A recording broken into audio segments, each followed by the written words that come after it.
बाजार में आज फिर से उतार चढ़ाव का माहौल। दिन भर मजबूत शुरुआत के बाद अमेरिकी फ्यूचर्स के चलते बाजारों में है कमजोरी का माहौल। आखिर 1.5 घंटे में कैसा रहेगा कारोबार, कहां होगी क्लोजिंग और क्या करें कल हफ्ते की एक्सपायरी की तैयारी रहेगा, फोकस इसी पर। स्वागत है आपका फाइनल ट्रेड में। नमस्कार, मैं हूं अनिल सिंघवी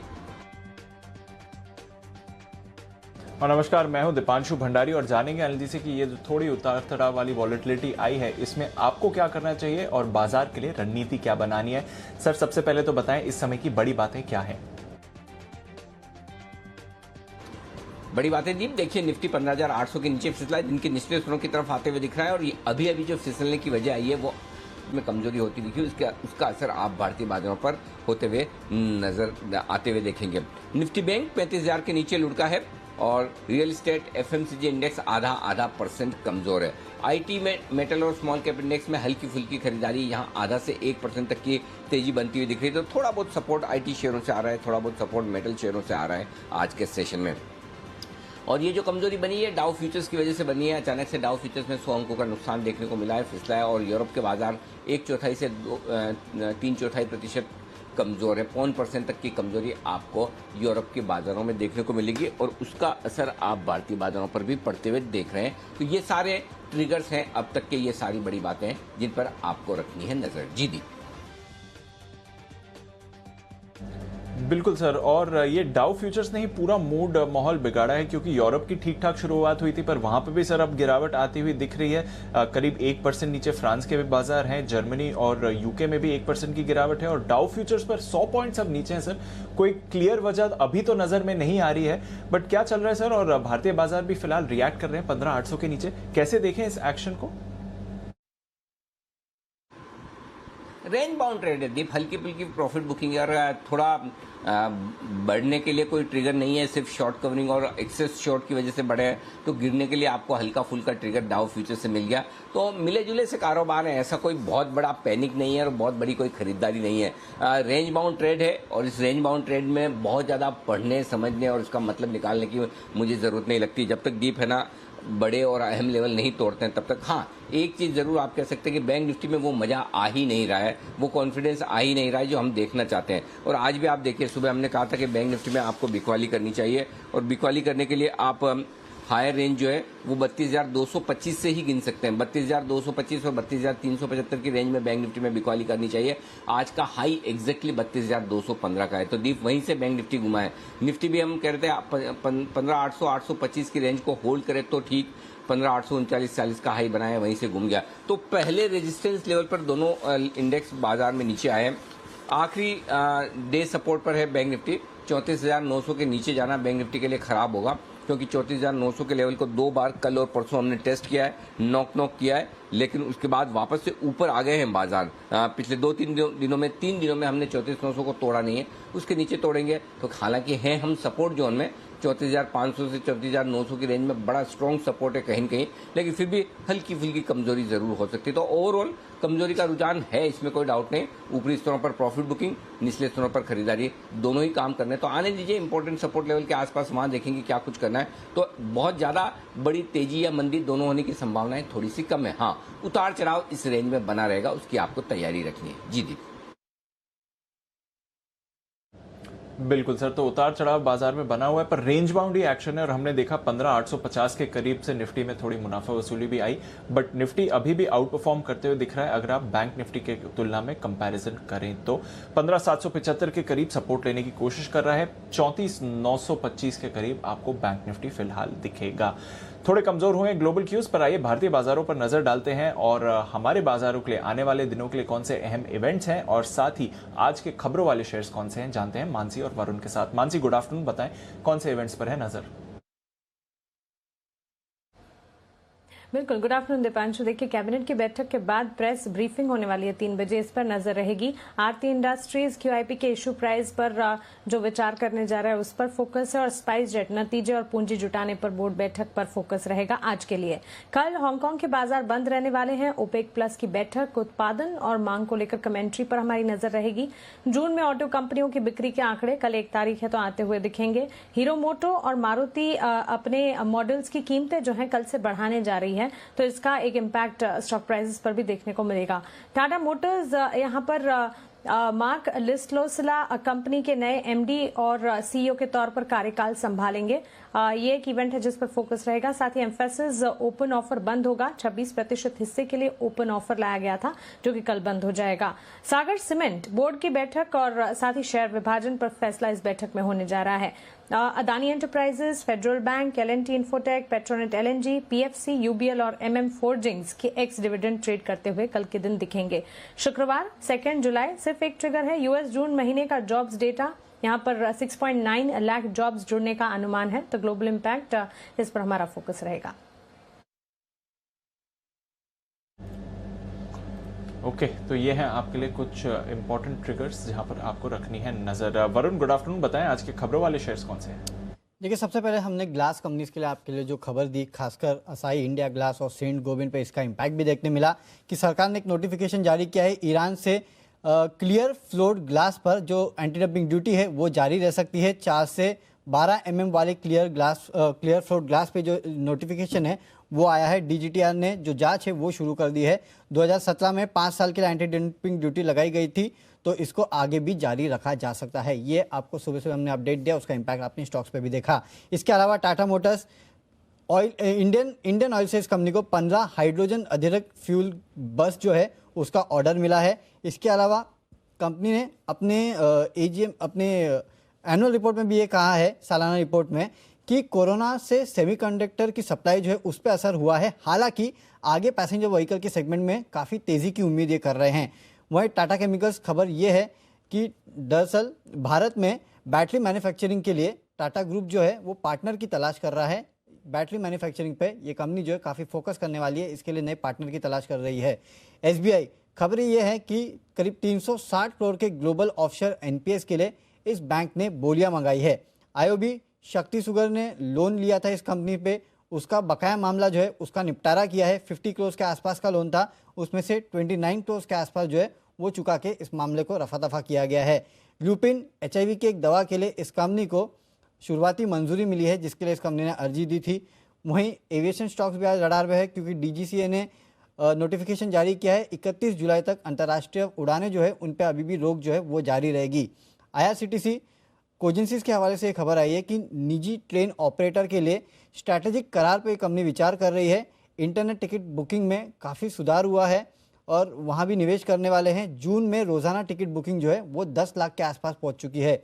शुगर कंपनीज के लिए खबर आई है कि खाद्य मंत्रालय ने गन्ने पे एफआरपी बढ़ाने की मांग की है। करीब 5 रुपये के आसपास एफआरपी जो है वो बढ़ाने की मांग की गई है। टेक महिंद्रा टीएसी सिक्योरिटीज़ के साथ इस कंपनी ने करार किया है। कोटक महिंद्रा बैंक में काफ़ी सारे बड़े सौदे हुए हैं। सुबह से करीब 14.5 लाख शेयर्स के बड़े सौदे इस बैंक में हुए, इसके चलते ये बैंक भी सुबह से हरकत में है। और सबसे आखिरी में हैट्सन एग्रो आरोग्य ब्रांड के अंदर इस कंपनी ने नया पनीर लॉन्च किया है, जो कि तमिलनाडु, कर्नाटक और खासकर साउथ इंडिया और महाराष्ट्र में ये उपलब्ध होगा। चलिए, तो पनीर जो लॉन्च किया है उस पर वरुण का अपडेट हैट्सन एग्रो की तरफ से। पर इसके साथ ही ढेरों और स्टॉक्स हैं जहां पर आपको रखनी है नजर। एक्शन बाजार में बढ़ते हुए दिख रहा है लगातार। दूसरे दिन है पनीर से लेकर कुछ खबरें वरुण हमारे लिए लेकर आ रहे हैं। पर आइए हमारे गेस्ट का स्वागत करते हैं। सिमी जी भी हमारे साथ जुड़ रही है, उनके पास कॉल भी है। साथ ही राकेश जी, कुणाल जी, वागले साहब, किरण जी और सचिन जी भी हमारे साथ है। बिगुल सिमी जी के लिए, सिमी के non stop shares.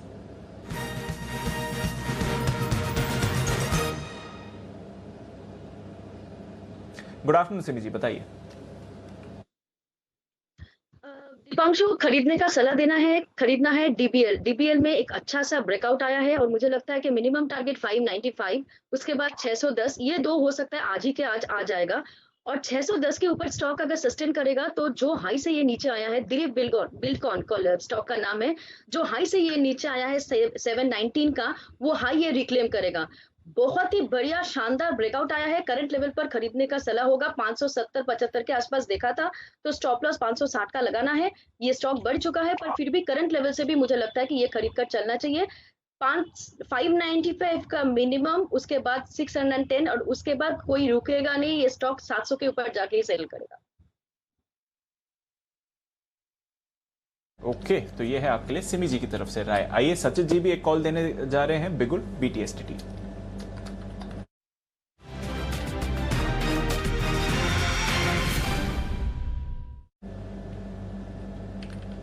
Good afternoon Sachin ji, बताएं sir. Good afternoon Deepanshu, good afternoon Anil ji. खरीदारी करनी है दीपांशु सीमेंस जिस पर्टिकुलर काउंटर में, अगर ओवरऑल आज का परफॉर्मेंस देखें तो काफ़ी बड़ा रिलेटिव आउट परफॉर्मेंस रहा है। जिस तरीके से इसकी ओपनिंग रही है 2000 लेवल के ऊपर, इसने काफ़ी अच्छी तरह अपने शैडो को मेंटेन किया हुआ है। जिस तरीके से पिछले 3 दिनों के डिक्लाइनिंग मूव को ये निगेट कर रहा है, तो मुझे लग रहा है यहाँ पर काफ़ी बड़ी अनलॉकिंग होनी चाहिए। लगभग इमीडिएट बेसिस पे मुझे लग रहा है अराउंड 2072 के टारगेट्स आने चाहिए। पोजिशनली एक्सपेक्टेशन होगी अराउंड 2120 की। स्टॉप लॉस आपको लगाना है 2005 के आसपास एंड खरीदारी करनी है सीमेंस के फ्यूचर्स में। सीमेंस में खरीदारी करें 2005 के स्टॉप लॉस के साथ, यहां पर करें तेजी। ऊपर की तरफ के एक्शन यहां पर 2072 और 2120 ये दो टारगेट के लिए करनी है खरीदारी। पावर और पावर इक्विपमेंट से और कैपिटल गुड्स से जुड़ी हुई कंपनियों में आज भरपूर एक्शन तेजी की तरफ बनता हुआ आपको नजर आएगा। थोड़ी देर में आपके सामने आएगी जी बिजनेस की तरफ से एक बेहतरीन और एक्सक्लूसिव रिसर्च, उस पर भी फोकस करिएगा, वो भी हम आपको बताएंगे कि क्या कुछ हो सकता है। एक इंटरेस्टिंग रिसर्च हमारी टीम ने निकाली, उस पर हम फोकस करेंगे। लेकिन उससे पहले वागले साहब तैयार है अपनी कॉल के साथ, तो बिगुल वागले साहब के लिए वागले का वंडर।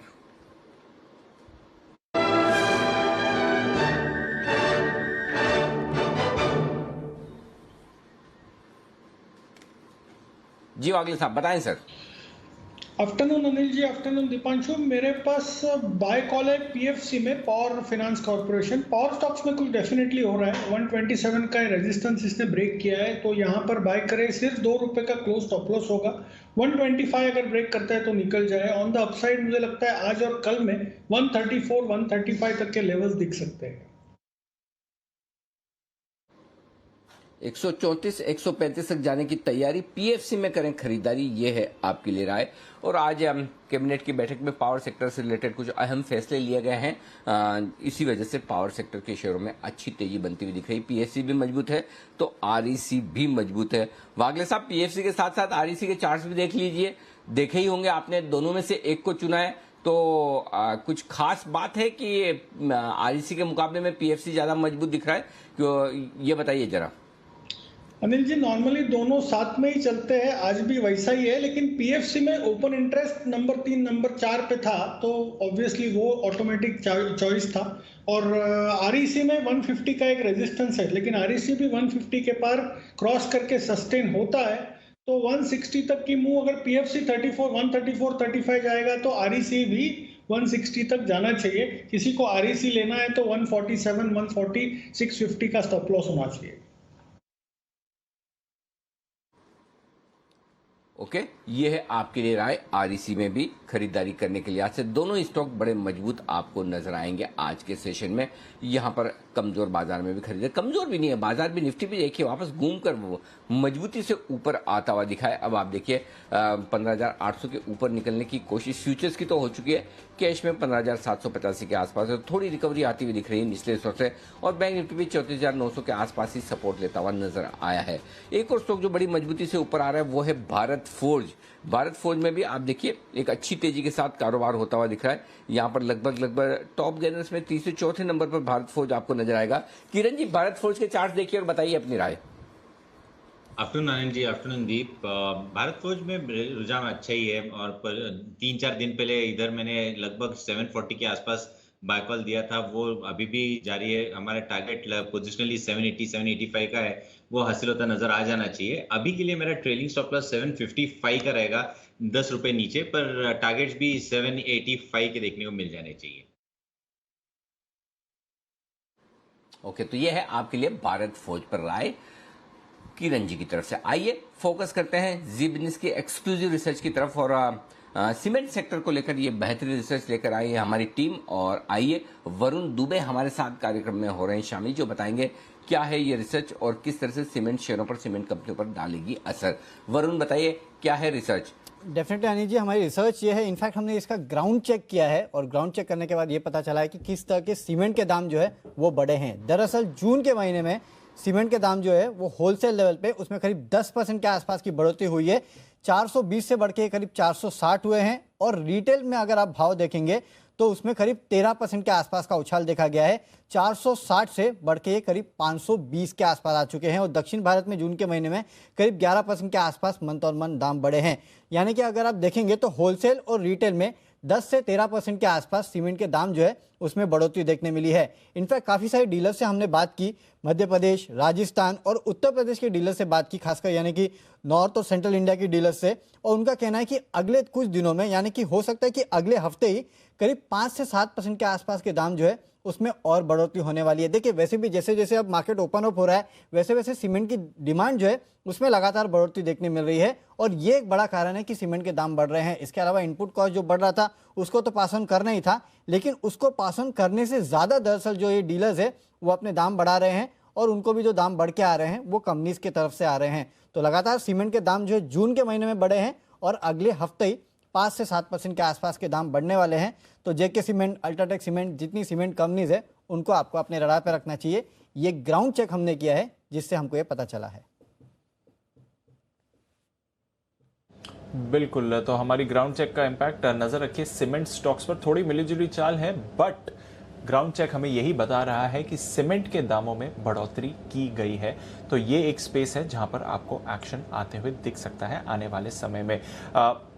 नजर डालते हैं कुछ सीमेंट काउंटर्स पर। अंबुजा सीमेंट, इस पर जरा राय दें अपनी कुणाल जी। थोड़ा सुस्त एक्शन में है क्योंकि आज थोड़ी ब्रोकरेज कमेंट्री भी थी, बट ग्राउंड चेक अगर डिक्लेयर कर रहा है कि सीमेंट प्राइसेस में बढ़त देखी जा रही है तो फिर चार्ट्स पर क्या असर पड़ सकता है? फिलहाल चार्ट स्ट्रक्चर क्या कह रहा है सर? ये स्टॉक एक स्टेडी मूवर है दीपांशु। आप देखिए बाजार ऊपर जाए नीचे जाए उससे कोई खास फर्क इसको नहीं पड़ता। ये अपनी धीमी गति से ऊपर की ओर लगातार अग्रसर है। तो एक स्टेडी हार्ड वर्किंग काउंटर है ये अंबुजा सीमेंट, और मुझे लगता है कि जिनके पास है बिल्कुल बने रहना चाहिए। इसमें कोई फायर वर्क नहीं आएंगे। अगर मान लीजिए सीमेंट की रैली भी आती है तो भी आप देखते हैं कि ये बहुत धीमी गति से पार्टिसिपेट करता है लेकिन लगातार निरंतर आपको रिटर्न देता है। तो अगर आप एक इन्वेस्टर है तो बिल्कुल निवेशित रहना चाहिए। मुझे लगता है कि स्टॉक पे आपको 375 तक के लेवल्स आते हुए।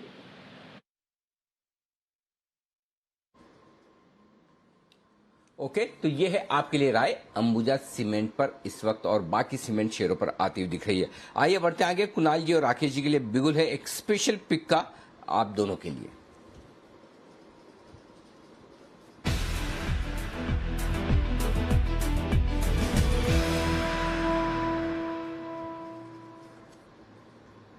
बताएं सर, क्या है स्पेशल पिक आज के लिए?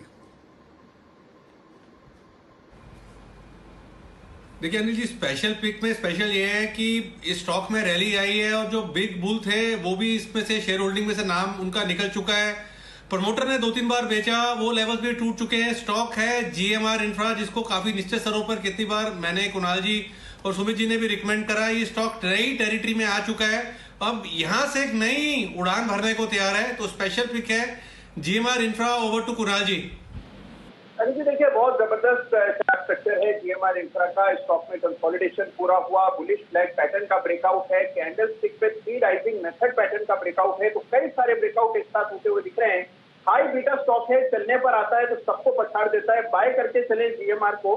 यहाँ पर 31.50 रुपए पर 31.5 पर स्टॉप लॉस रखना है। 34 रुपए का टारगेट है, 34 के टारगेट के लिए बाय करें GMR इंफ्रा। 34 पार होगा तो 35 रुपए का लेवल खुल जाएगा। तो 34 और 35 ये 2 टारगेट लेकर के GMR इंफ्रा में हमारी खरीदारी।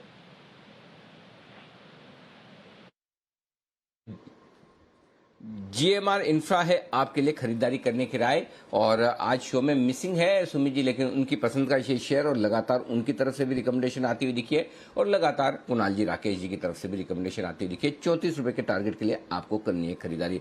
थोड़ी देर में सेठी साहब भी हमारे साथ कार्यक्रम में होंगे शामिल, लेकिन उससे पहले एक और बिगुल है आपके लिए और वो बिगुल है सिमी जी का। सिमी जी के लिए सिमी के non stop share.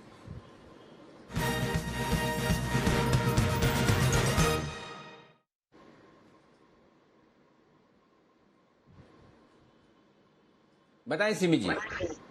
Anil ji, मेरा पहला कॉल जेके पेपर था, वो तो मैं दे दूंगी, और GMR भी मेरा दूसरा कॉल था। एक साथ 2 BTST मैं देने वाली थी, तो GMR तो राकेश ने दे दिया, तो अभी मैं सिर्फ जेके पेपर ही दे रही हूँ। 204 203 के आसपास खरीदना है। मुझे लगता है कि जो रिसेंट हाई 218 का लगाया था ये वापस रिटेस्ट करेगा। आज ही रिटेस्ट कर सकता है। आज नहीं करेगा तो 2 दिन के लिए होल्ड कीजिए। 218 का पहला टारगेट, 225 का दूसरा टारगेट, स्टॉप लॉस रहेगा 197। जेके पेपर यहाँ पे मुझे खरीदने का सलाह देना है। JK paper is a bye.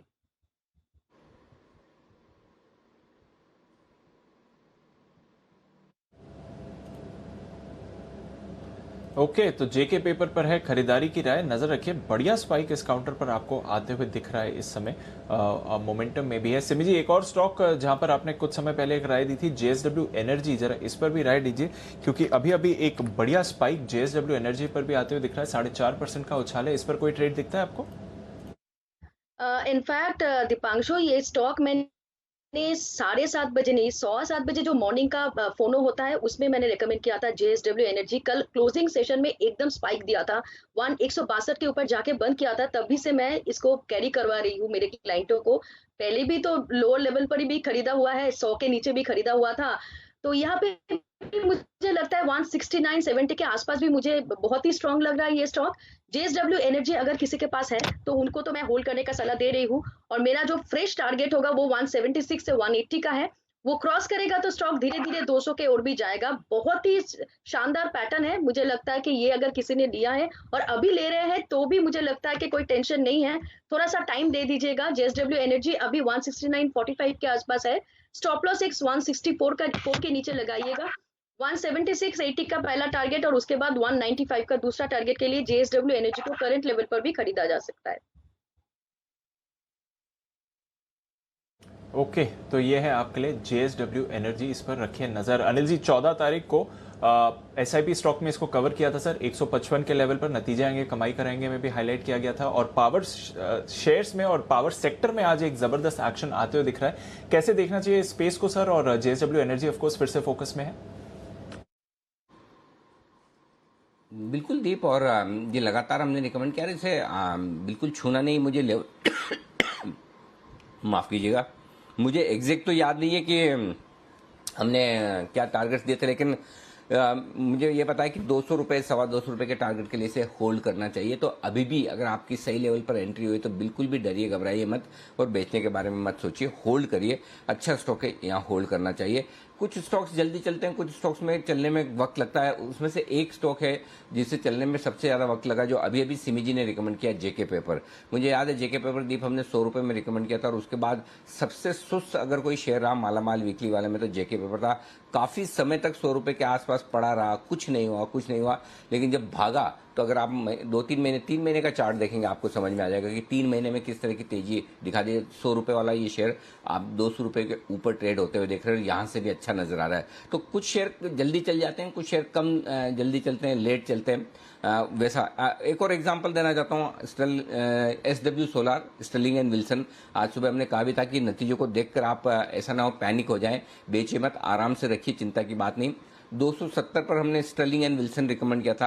आप देख सकते हैं लगभग उसी प्राइस के आसपास आ चुका है, एग्जैक्टली 270 पे। तो अगर किसी को अब भी डर लग रहा है तो आपकी परचेज प्राइस आ चुकी है, 270 के आसपास रिकमेंड किया, निकल जाए। लेकिन जो इन्वेस्टर हैं बिल्कुल बने रहें, बिल्कुल भी आप हड़बड़ी और जल्दबाजी न करें, आराम से होल्ड करें। हमने इसको एसआईपी में पहले भी रिकमेंड किया था, 2000 में भी किया। 2 बार रिकमेंड करने, 3 बार रिकमेंड करने का मतलब ये है कि कॉन्फिडेंस लेवल काफी ज्यादा है। जैसा कि आपने टीएन पेट्रो में भी देखा कि हमने 2 बार एक्सक्लूसिव रिसर्च दी, आज के 2000 में भी दिया, एसआईपी में भी दिया। स्टॉक ने देखिए 90 रुपए से 125, 130 रुपए तक नॉन स्टॉप दौड़ लगाई। तो कोई दिक्कत वाली बात नहीं। कुछ स्टॉक्स आपको जल्दी रिटर्न दे देंगे, कुछ कम देंगे। एग्जैक्टली कौन सा स्टॉक कब रिटर्न दे सकता है उसका अंदाजा किसी को नहीं होता। तो ये बढ़िया शेयर है, इसे होल्ड करिए। एक और स्टॉक का जिक्र करना चाहता हूँ दीप, वो है पॉलीप्लेक्स। आज देखिए 1400 रुपए के पार निकल चुका है। ये 1000 रुपए के आसपास, एग्जैक्ट मुझे प्राइस याद नहीं, लेकिन 1000 रुपए के आसपास हमारा एसआईपी स्टॉक था। और हमने कहा कि ये स्टॉक कोई कैसे अपने पोर्टफोलियो में मिस कर सकता है, ये मस्ट हैव स्टॉक है पोर्टफोलियो में। और आप देखिए आज 1400 के ऊपर है, तो 40% के आसपास, 35% के आसपास के रिटर्न आपके मुश्किल से महीने, 1.5 महीने में बने। तो जो अच्छी क्वालिटी के स्टॉक्स हैं वही हम बता रहे हैं, उन्हें आप होल्ड करिए। कोई स्टॉक हो सकता है लेट चले, कोई स्टॉक हो सकता है ना भी चले, लेकिन इन जनरल आप देखेंगे तो स्टॉक्स में आपको अच्छा रिटर्न मिले। जी दीप। बिल्कुल सर, तो अब अपनी गति पर चलते हैं। कुछ स्टॉक्स होते हैं जो इमीडिएट रिटर्न्स देते हैं, कुछ स्टॉक्स देते हैं जो टाइम लगता है, बट बढ़िया मजबूत फंडामेंटल स्टॉक्स आपको बताए जाते हैं एसआईपी स्टॉक में, मालामाल वीकली में। और over a period of time, जैसे अनिल जी कहते हैं, इमीडिएटली पैसा नहीं डालिए, अच्छे लेवल्स पर डालिए, आपको अच्छे रिटर्न्स मिलेंगे। बिल्कुल वैसा ही होते हुए दिख रहा है। तो कुछ रीसेंट रिकमेंडेशंस जहां पर आपको एक्शन आते हुए दिख रहा है। आइए चलते हैं सिमी जी के पास, एक और कॉल है उनके लिए तैयार। बिगुल सिमी का सुपरहिट।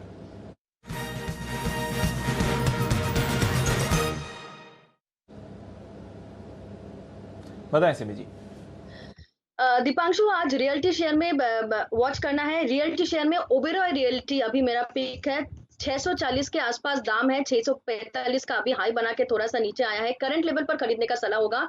665 का पहला टारगेट, 680 का दूसरा टारगेट और 695 का तीसरा टारगेट के लिए ओबेरॉय रियल्टी को खरीदने का सलाह होगा। मैंने जो लेवल्स दिए ये सारे 52 वीक हाई बना देगा, तो 52 वीक हाई अगर 663 के ऊपर चला जाएगा तभी शायद बन जाएगा।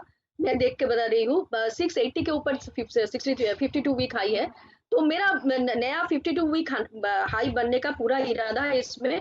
तो करंट लेवल पर खरीदने का सलाह होगा। 620 के नीचे एक ट्रेलिंग स्टॉप लॉस लगा के करंट लेवल पर भी ओबेरॉय रियल्टी को खरीदा जा सकता है।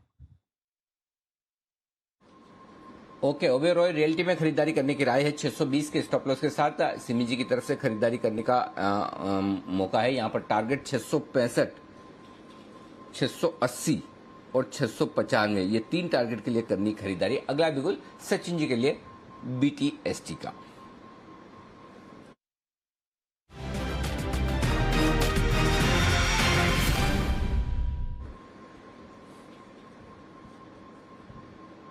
बताएं सचिन जी। अनिल जी, ओबराय पे ही राय थी, बट जब मैंने इसे आइडेंटिफाई किया था लगभग 622 के आसपास था। ऑलरेडी एक रनअप आ चुका है। मैं वापस इसमें रिआइट्रेट नहीं करना चाहूँगा, बट जो स्टॉक दूसरा मेरे रेडार में है वो भी कैश सेगमेंट से ही है। स्टॉक का नाम है रूट मोबाइल। जिस तरीके से इसका स्ट्रक्चर है, इसने 1720 का जो लेवल था वो अच्छी तरह डिफेंड किया। इनफैक्ट कल के स्विंग हाई के ऊपर इसने फिलहाल ट्रेड निकाला है, तो मुझे लग रहा है यहाँ पर अच्छा मोमेंटम बनना चाहिए। स्टॉप लॉस आपको लगाना चाहिए अराउंड 1695 के आसपास। फ्रेश लॉन्ग पोजीशंस ऐड करनी चाहिए। एक ही टारगेट मैं यहाँ पर दूंगा अराउंड 1790 का आज के सत्र के लिए। तो खरीदारी करनी है रूट मोबाइल में। रूट मोबाइल ये एक फेवरेट काउंटर है सचिन जी का, जहां पर खरीदारी करनी चाहिए। 1790 के टारगेट के लिए 1695 का स्टॉप लॉस। और साथ ही ओबेरॉय रियल एस्टेट शेयरों में आज जबरदस्त एक्शन है। सारे रियल एस्टेट स्टॉक्स बहुत मजबूती के साथ ट्रेड कर रहे हैं और सचिन जी और सिमी जी दोनों को ओबेरॉय रियल्टी पसंद आता हुआ दिख रहा है। 665, 680 और 695, ये 3 टारगेट ओबेरॉय रियल्टी के लिए लेकर चलने की राय आपके लिए आती हुई दिख रही है सिमी जी की तरफ से भी। तो स्टॉक्स जबरदस्त एक्शन में है, इसमें कोई डाउट ही नहीं। थोड़ी देर में सेठी साहब भी हमारे साथ कार्यक्रम में होंगे शामिल और लेंगे हम उनकी तरफ से भी कुछ न कुछ एक बेहतरीन पिक्स भी आपके लिए। तो सेठी साहब भी हमारे साथ जुड़ेंगे, लेकिन उससे पहले स्टॉक्स और जो एक्शन में आते हुए दिख रहे हैं उन पर फोकस कर लिया जाए। पिछले कुछ मिनटों में मनापुरम जनरल फाइनेंस ये बड़ी तेजी से भागा है, 4.5% का बड़ा उछाल आता दिखा है। किरण जी, इसके चार्ट्स पर नजर डालिए जरा। मन्नापुरम बहुत ही शानदार चार्ट पैटर्न है। 169, 170 का एक बहुत इंपॉर्टेंट सप्लाई जोन था अनिल जी, ये निकाल दिया है। तो मेरा मानना है कि 168 के स्टॉप लॉस के साथ आपको लॉन्ग पोजीशंस बनाने चाहिए। आपको 177, 178 के लेवल्स 1 से 2 दिनों में देखने को मिल जाने चाहिए। तो ये है आपके लिए राय। आइए, वागले साहब तैयार है, वागले का वंडर।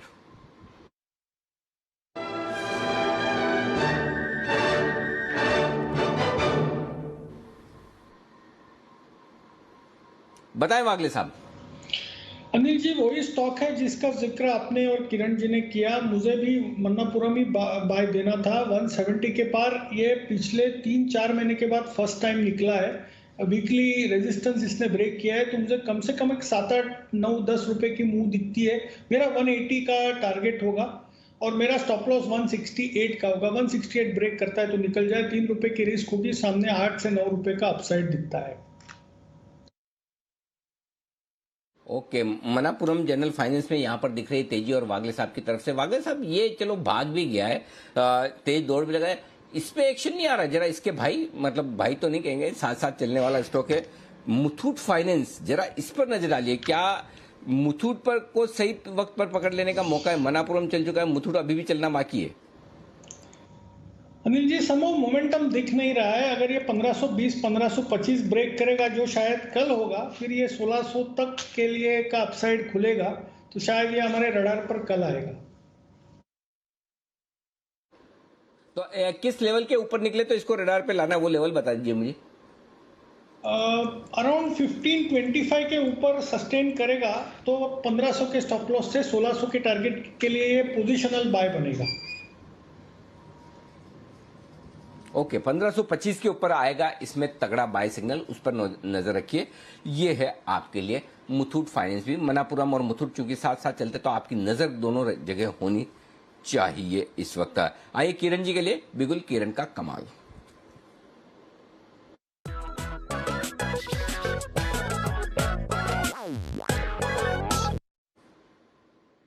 बताएं किरण जी।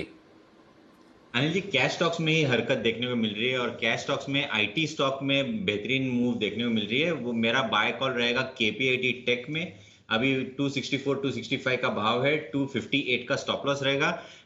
कल तक के लिए 280 लेंगे। आज के लिए अगर देखा जाए तो 272 273 के टारगेट देखने को मिल जाने चाहिए। KPIT tech buy. Okay KPIT tech में खरीदारी करने की राय 265 रुपए के आसपास से ये स्टॉक यहां पर खरीदारी करने की राय है आपके लिए। आइए सेठी साहब भी हमारे साथ तैयार है और सेठी साहब के लिए बिगुल सदावार सेठी साहब की शॉर्ट टर्म पिक्स।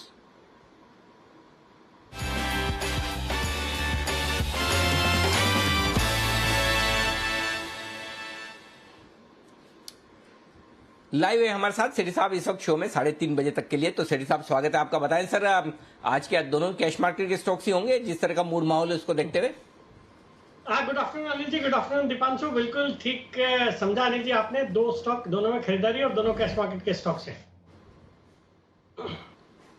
बताएं सर आज का पहला स्टॉक। अनिल जी, जो आज का पहला स्टॉक है मेरा एक पसंदीदा स्टॉक है जिसको मैंने 2-3 बार पहले भी रिकमेंड करा है निचले लेवल्स पे। स्टॉक या कंपनी का नाम है आईजी पेट्रोकेमिकल्स, जो कि अभी 635 के लेवल पे ट्रेड कर रहा है। और आज ये स्टॉक रडार पे आने के पीछे भी लगता है मुझे, जिस तरह से ये जो कंपनी है ये थैलिक एनहाइड्राइड करके एक केमिकल बनाती है जो कि डुओपोली टाइप का बिजनेस है। मतलब ये कंपनी और थिरुमलाई केमिकल्स ये दोनों बनाती है और दोनों में एक अच्छा मोमेंटम देखा जा रहा है। थिरुमलाई केमिकल्स तो आज 6-7% ऊपर है। बाकी कंपनी दमदार है। ये दुनिया की तीसरी सबसे बड़ी थैलिक एनहाइड्राइड बनाने वाली कंपनी और लोवेस्ट कॉस्ट प्रोड्यूसर्स है।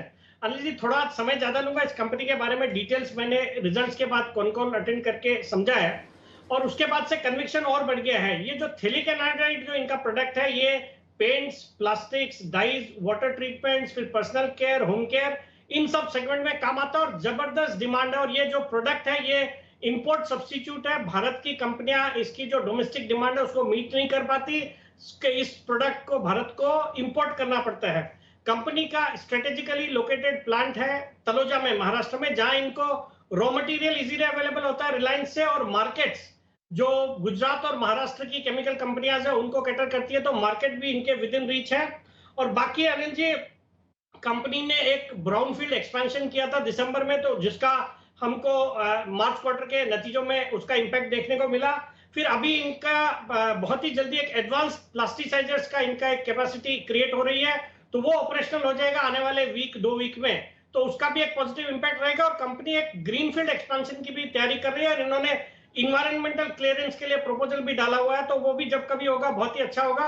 बाकी अनिल जी, ये जो थैलिक एनहाइड्राइड का यूसेज है वो डेवलप्ड वर्ल्ड में इवन रोड्स बनाने में भी लगता है। और अगर वो चीज भारत में लागू हो गई तब तो ये जो प्रोडक्ट है इसकी demand for the next 20 years 20% की CAGR से ग्रो हो सकती है। तो इतना दमखम है इस स्टॉक में। बाकी मार्च क्वार्टर के बहुत ही सॉलिड नतीजे थे। ऑपरेटिंग प्रॉफिट मार्जिन था 30% का, कंपनी का रिटर्न ऑन इक्विटी 28% और मार्च क्वार्टर में 100 करोड़ के करीब का पैट डिक्लेयर किया, जो कि पिछले साल मार्च क्वार्टर में सिर्फ 3 करोड़ का पैट था। तो ऑल इन ऑल स्टॉक पे बुलिश हूं। मुझे लगता है बहुत ही शॉर्ट टर्म में 660 तक के लेवल्स आ सकते हैं। स्टॉप लॉस रखना है 625 का। और बाकी ये स्टॉक को मुझे लगता है कुछ क्वांटिटी 9 से 12 महीने के लिए होल्ड करना चाहिए। आम बुलिश है, मुझे लगता है 4 फिगर्स में ये स्टॉक जा सकता है।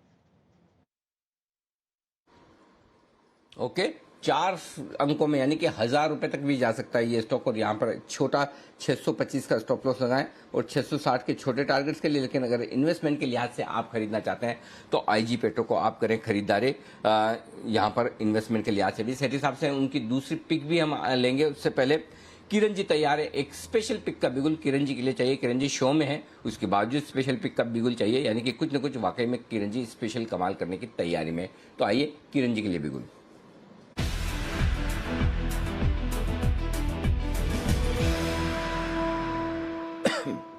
बताएं किरण जी। अनिल जी, सही में एक बहुत स्पेशल कॉल है और अक्टूबर 2020 के बाद पहली बार ये stock lower top lower bottom कर रहा है। बहुत बड़े बड़े कॉल्स इसमें लॉन्ग के आए और बहुत बढ़िया परफॉर्मेंस दिया, पर पहली बार जब एक लोअर टॉप लोअर बॉटम बनता है और एक इंपॉर्टेंट सपोर्ट टूट जाता है, तब ये छोटे रिस्क से बड़ी मूव आने की संभावना बन जाती है। तो बेचना है ओएनजीसी अभी 118 रुपए 70 पैसे पे फ्यूचर्स ट्रेड कर रहा है। इधर बेचने की सलाह है। आपका स्टॉप लॉस 120 रुपए 50 पैसे का रहेगा। अनिल जी, आपका पहला टारगेट 113 का रहेगा और 113 112 के लेवल्स अगर टूट जाते हैं अनिल जी, तो 105 102 के टारगेट्स पोजिशनली आपको देखने को मिलेंगे। देखिए, बहुत सारे बाय कॉल्स इसमें आए थे, बहुत अच्छी मूव, क्रूड ऑयल ऊपर गया था, उसके साथ साथ जो मूव आई थी, मेरा मानना है कि ये सब फैक्टर्ड इन हो गया है, ऊपर में लॉन्ग स्ट्रैप हो चुके हैं और जिस तरीके से ये इंपॉर्टेंट सपोर्ट आज 120 119 का टूटा है, मुझे नहीं लगता ये स्टॉप लॉस ट्रिगर होगा। मेरा मानना है कि ये काफी बड़ी डाउनसाइड आपको ओएनजीसी में देखने ही मिलेगी। जैसे जैसे नीचे जाएगा हम वापस एक बार रिटेरेट सेल कॉल देते जाएंगे। ओहो, इंटरेस्टिंग बुल ट्रैप। अच्छा, बिल्कुल अनिल जी, बिल्कुल बहुत बड़ा बुल ट्रैप है। क्या बात है किरण जी, एक बेर अच्छा, एक बेर इसमें बुल बने और वो भी ट्रैप हो गए। आप आज आप देखते तो होंगे चैनल रोज वैसे सुबह शाम ये आने वाले शो में। आज तो क्या कल तो होंगे। देखिए, इतनी मुस्कुराहट तो मैंने बंसल जी के चेहरे पे जिंदगी में कभी नहीं देखी। जी किरण जी, पहले आप बोलिए। जी किरण जी। अनिल जी, मुझे लगता है आशु जी ने भी अभी जिस तरीके से होगा वो सुन रहे होंगे, तो मुझे लगता है आशीष जी ने आ जाना चाहिए फोन अ फ्रेंड करके और उन्होंने अपडेट देना चाहिए। मुझे लगता है उन्होंने शॉर्ट पोजीशन ली होगी इसको। आशीष जी को खुला निमंत्रण है किरण जी की तरफ से, स्वागत है। हाँ जी बंसल जी, इतना मुस्कुरा रहे बंसल जी, इतनी स्माइल। नहीं अनिल जी, मैं अनिल जी इसलिए स्माइल कर रहा हूँ कि देखिए अनिल जी, आप मतलब कि लाइट से भी फास्ट सोचते हैं। मैं जस्ट किरण जी को मैसेज कर रहा था, बहुत सारे बाय कॉल नहीं, एक ही बड़े वाला बाय कॉल आया था और इतने में अनिल जी आपने सब कुछ बोल दिया। तो अनिल जी, इसलिए अनिल जी हंस रहा था, मैं तो आपकी बात पे हंस रहा हूँ। अरे आपकी खुशी है तो मतलब लड्डू फूट रहे हैं आपके मन में, मैं समझ देख रहा हूँ। मतलब इतना अगर बस चले तो ये 5-6 लोग सब मिलके धड़ धड़ धड़ धड़ 2-4 और सेल कॉल दे दे, इतनी खुशी होती दिख रही है बुल ट्रैप के नाम पर। चलिए कोई बात नहीं, लेकिन ओएनजीसी पर बिकवाली करने की राय है किरण जी की तरफ से। 113 112 पहला टारगेट है और उसके बाद 105 102 के टारगेट के लिए। आइए सेठी साहब से लेते हैं उनकी दूसरी पिक। आईजी पेट्रो पर है, वो बेहद बुलिश, फंडामेंटली तगड़ा स्टॉक। बताएं सेठी साहब, आज के लिए आपका दूसरा शेयर। दूसरा स्टॉक अनिल जी उसी थीम पे है जो पिछले 2 दिन से मेरे रडार पे आ रहे हैं। 2 दिन से मैंने IT stocks, mid cap IT stocks को रिकमेंड करा है। सिग्निटी टेक को किया था जिसके टारगेट हासिल हो गए अगले दिन ही, 590 वाला 620। फिर कल मैंने बिरला सॉफ्ट को रिकमेंड करा था 390 पे और मेरे 410 415 के टारगेट थे। आज सुबह 408 तक के हाइस किए, अभी भी 399 के लेवल्स पे है। तो जो दूसरा स्टॉक है वो भी आज Anil ji mid cap IT stock है। कंपनी का नाम है साइएंट, जो कि अभी 865 के लेवल्स पे ट्रेड करता है। ये भी एक दमदार आईटी कंपनी है जो कि एक लीडर है इंजीनियरिंग, मैन्युफैक्चरिंग और डिजिटल टेक्नोलॉजीज में। और कंपनी ये जितने हाई ग्रोथ सेक्टर्स है जैसे एरोस्पेस, डिफेंस, फिर automotive, energy, mining, power, rail, इन सबको कैटर करती है। सॉलिड परफॉर्मेंस रहा है। मार्च क्वार्टर के नतीजे बेहद ही दमदार थे। पैट में 125% की ईयर ऑन ईयर ग्रोथ दर्ज करी है, from 46 crore to 103 crore.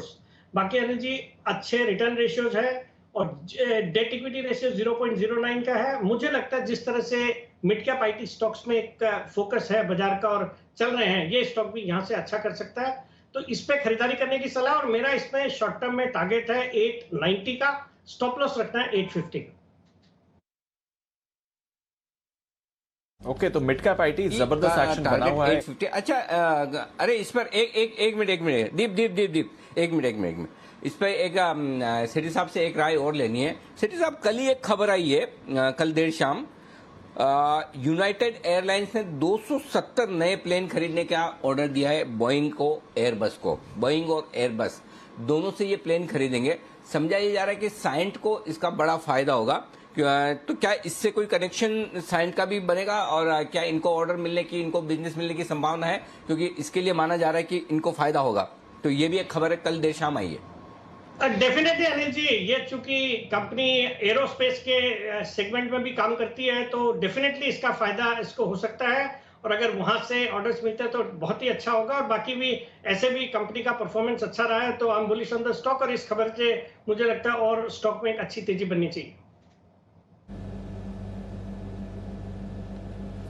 Okay, तो ये है आपके लिए साइंट जहां पर आपको रखनी है नजर। और ग्लोबली भी ये एविएशन इंडस्ट्री में स्पेशली बोइंग की एक बड़ी कॉन्ट्रैक्टर है, HCL टेक भी आपको नजर रखना चाहिए उस खबर पर। आइए पर चलते हैं अनिल जी के पास। बाजार में थोड़ा दबाव बना है, ऊपरी स्तरों से सारी गेंस गवा चुका है निफ्टी। जानते हैं इस समय की मार्केट स्ट्रैटेजी क्या होनी चाहिए।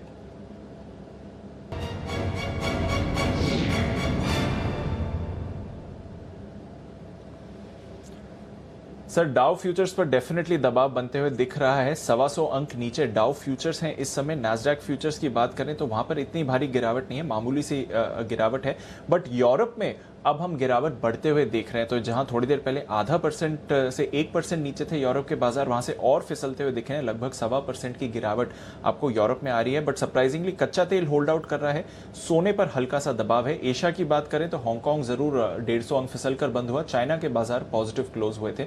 बताएं सर, क्या करना चाहिए? ग्लोबल क्यूज थोड़े नेगेटिव होते हुए दिख रहे हैं। बिल्कुल दीप, ग्लोबल क्यूज नेगेटिव और इसी वजह से थोड़ी प्रॉफिट बुकिंग आई है और अपने सपोर्ट रेंज की तरफ पहुंचता हुआ दिख रहा है निफ्टी। पहले मैं डेटा बता दूं आपको, 15,800 के नीचे आना निफ्टी के लिए ये अच्छा संकेत नहीं है। और क्यों नहीं है वो देख लीजिए। 15,800 के पुट पर हाईएस्ट ओपन इंटरेस्ट है 57 लाख शेयरों का, और उसमें से 35 लाख शेयर आज ही जुड़े हैं। तो जो लोग आज पूरे दिन भर 15,800 के आसपास और उसके ऊपर टिके रहने की वजह से मजबूती का ठान कर बैठे थे, उनके लिए थोड़ा झटका है डाउ फ्यूचर से आता हुआ। और 15,800 के नीचे आपका आना ये थोड़ा ठीक नहीं है। अब बचे हुए समय के लिए 15,800 15,825 को पार करना काफी मुश्किल होगा, ऑलमोस्ट असंभव होगा। ये एक बड़ी दिक्कत है। अगला सपोर्ट इमीडिएटली जो है निफ्टी पर वो 15,700 का होगा, यानी 15,675 15,725 की रेंज में निफ्टी सपोर्ट लेगा। तो अपने सपोर्ट लेवल की तरफ बढ़ रहा है। कल भी हमने 15,725 का सपोर्ट लिया, आज भी हम उसी के आसपास 15,675 15,725 की रेंज में सपोर्ट लेंगे। वहां पर हल्की फुल्की खरीदारी या शॉर्ट कवरिंग का आप सोच सकते हैं। क्योंकि ग्लोबल मार्केट साथ नहीं दे रहे हैं, इसलिए आपके लिए ऊपर टिकना मुश्किल होगा। तो 15,800 के आसपास आए, वहां अपनी लॉन्ग पोजीशन आप हल्की कर सकते हैं। तो एक बहुत क्लियर कट रेंज जो दिख रही है 50 पॉइंट की, 15,675 15,725 सपोर्ट, 15,800 15,850 रुकावट का लेवल। ये डेटा के लिहाज से क्लियर कट है। अब आइए बैंक निफ्टी। समस्या है यहाँ पर 34,900 में कही रहा था आपको कि 3 दिन से बैंक निफ्टी ने 34,900 नहीं तोड़ा है। 34,900 तोड़ते ही बैंक निफ्टी के लिए थोड़ी रिस्क बढ़ जाती है। क्यों बढ़ती वो देखिए। इंटरेस्टिंग बात क्या है, बैंक निफ्टी पर 35,000 के लेवल पर दोनों ही ओपन इंटरेस्ट है। 35,000 पर पुट और कॉल दोनों ही हाईएस्ट ओपन इंटरेस्ट एक ही स्ट्राइक प्राइस पर है। 35,000 के पुट में आज 19 लाख शेयर जुड़े थे, टोटल मिलाकर 36 लाख शेयरों का ओपन इंटरेस्ट है। 35,000 के कॉल्स पर 26 लाख शेयर हैं, जबकि वो भी हाईएस्ट ओपन इंटरेस्ट है। तो अब आप जब 35,000 के नीचे ट्रेड करें तो यहां पर एक्चुअल बुल ट्रैप हुआ है, और यहां पर बुल ट्रैप होने की वजह से अनवाइंडिंग होने की संभावना पूरी है। तो ऐसे में 35,525 35,675 इस रेंज तक बैंक निफ्टी आ सकता है। वहां पर आपको शॉर्ट कवरिंग और खरीदारी करनी है। 35,800 आखिरी, माफ कीजिएगा 34,800 आखिरी उम्मीद है। 34,800 टूटा तो और गिरावट की रिस्क आपके लिए बढ़ती हुई दिखेगी। तो बैंक निफ्टी ज्यादा कमजोर दिख रहा है, निफ्टी कम कमजोर दिख रहा है। निफ्टी सपोर्ट जोन के नजदीक पहुंच रहा है, बैंक निफ्टी 34,800 के आखिरी सपोर्ट के नजदीक है। ये आपके लिए डेटा है जो अभी दिख रहे हैं इस वक्त। इन डेटा के साथ साथ दीप एक चीज और बता दूं मैं आपको, और वो ये कि थोड़ी देर में आशु मदान साहब तैयार हो रहे हैं। आप लोगों को लग रहा होगा कि आशु मदान साहब तैयार हो रहे हैं कोई अपनी कॉल देने के लिए या फिर आपसे बातचीत करने के लिए। जी नहीं, पूरी तरह से अच्छे से मुलाकात करने के लिए। किरण जी, राकेश जी, आप दोनों तो तैयार हो ही जाइए। बाकी लोगों के भी चेहरे पे, जिन के चेहरे पे स्माइल आई थी ये सुनकर, सचिन जी भी थे उसमें, सिमी जी भी थी। खाली वागले साहब के को कोई फर्क नहीं पड़ता, कुछ भी हो देश दुनिया में। कि कुणाल जी ने सोचा अपने इस झंझट में क्यों पड़े, नीचे देखें और सेठी साहब बोले ये सब आपस में टेक्निकल वालों का मामला है, तो मेरा क्या लेन देना। तो इन 3 को मैं बेनिफिट ऑफ डाउट दे रहा हूँ। बाकी सब लोग तैयार रहिए, किसी वक्त आशु जी तैयार है। आशु जी ने फोन फ्रेंड कर दिया, मैसेज कर दिया मुझे कि मैं आने को तैयार हूँ। तो आइए आशु जी का इंतजार करते हैं, तब तक ओवर टू यू दीप। बिल्कुल सर, तो इंतजार है आशु जी के जुड़ने का। और थोड़ा बाजार में भी दबाव है इस समय, 750 के नीचे निफ्टी इस समय जाते हुए दिख रहा है। पर आइए कुछ कॉल्स दे रहे हैं हमारे एक्सपर्ट। सुमित जी हमारे साथ जुड़ रहे हैं एक्सपायरी ऑप्शन के लिए, स्वागत करते हैं उनका।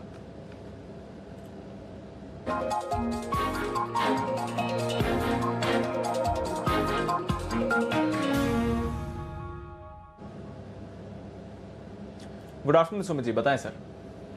Good afternoon Deepanshu. देखिए ऊपरी लेवल से थोड़ा सा दबाव देखने को मिला है इंडेक्स के अंदर, बट मेरे को नहीं लगता कि इंडेक्स नीचे ज्यादा देर टिक पाएगा। मेरे को लगता है इंडेक्स में वापस से ऊपर का बाउंस देखने को मिलेगा। और ये वॉलिटिलिटी जो पिछले 3 दिनों में हमने देखी है, यहाँ तो मार्केट एकदम सुस्त रहता है, यहाँ ऊपर नीचे दोनों तरफ के मूव दिखाता है। तो यहाँ से वापस ऊपर का मूव देखने को मिलना चाहिए। एक्सपायरी का ऑप्शन में 15,700 का कॉल 75-78 के आसपास अभी ट्रेड कर रहा है, इसके अंदर लेने का सलाह रहेगा। 15,700 का कॉल कल की एक्सपायरी का निफ्टी का लेने का सलाह रहेगा। नीचे में स्टॉप लॉस लगाना है 125 का, ऊपर में टारगेट बनेगा 125 से लेके 140 का। Buy Nifty 15,700 call at CMP, stop loss 25, target 125 और 140। ओके, तो निफ्टी अभी भी भरोसा है, 15,700 का कॉल खरीदें। 15,750 के करीब निफ्टी सपोर्ट लेने की कोशिश कर रहा है, बट सुमित जी कह रहे हैं कल ही की एक्सपायरी का 15,700 का आप कॉल ऑप्शन खरीदिए और 125 से 140 के टारगेट्स के लिए आप यहां पर खरीदारी कर सकते हैं। शुक्रिया सुमित जी हमारे साथ जुड़ने के लिए और एक्सपायरी का ऑप्शन देने के लिए। आइए सचिन जी को कुछ पसंद है इस समय, बिगुल उनके लिए BTSTT।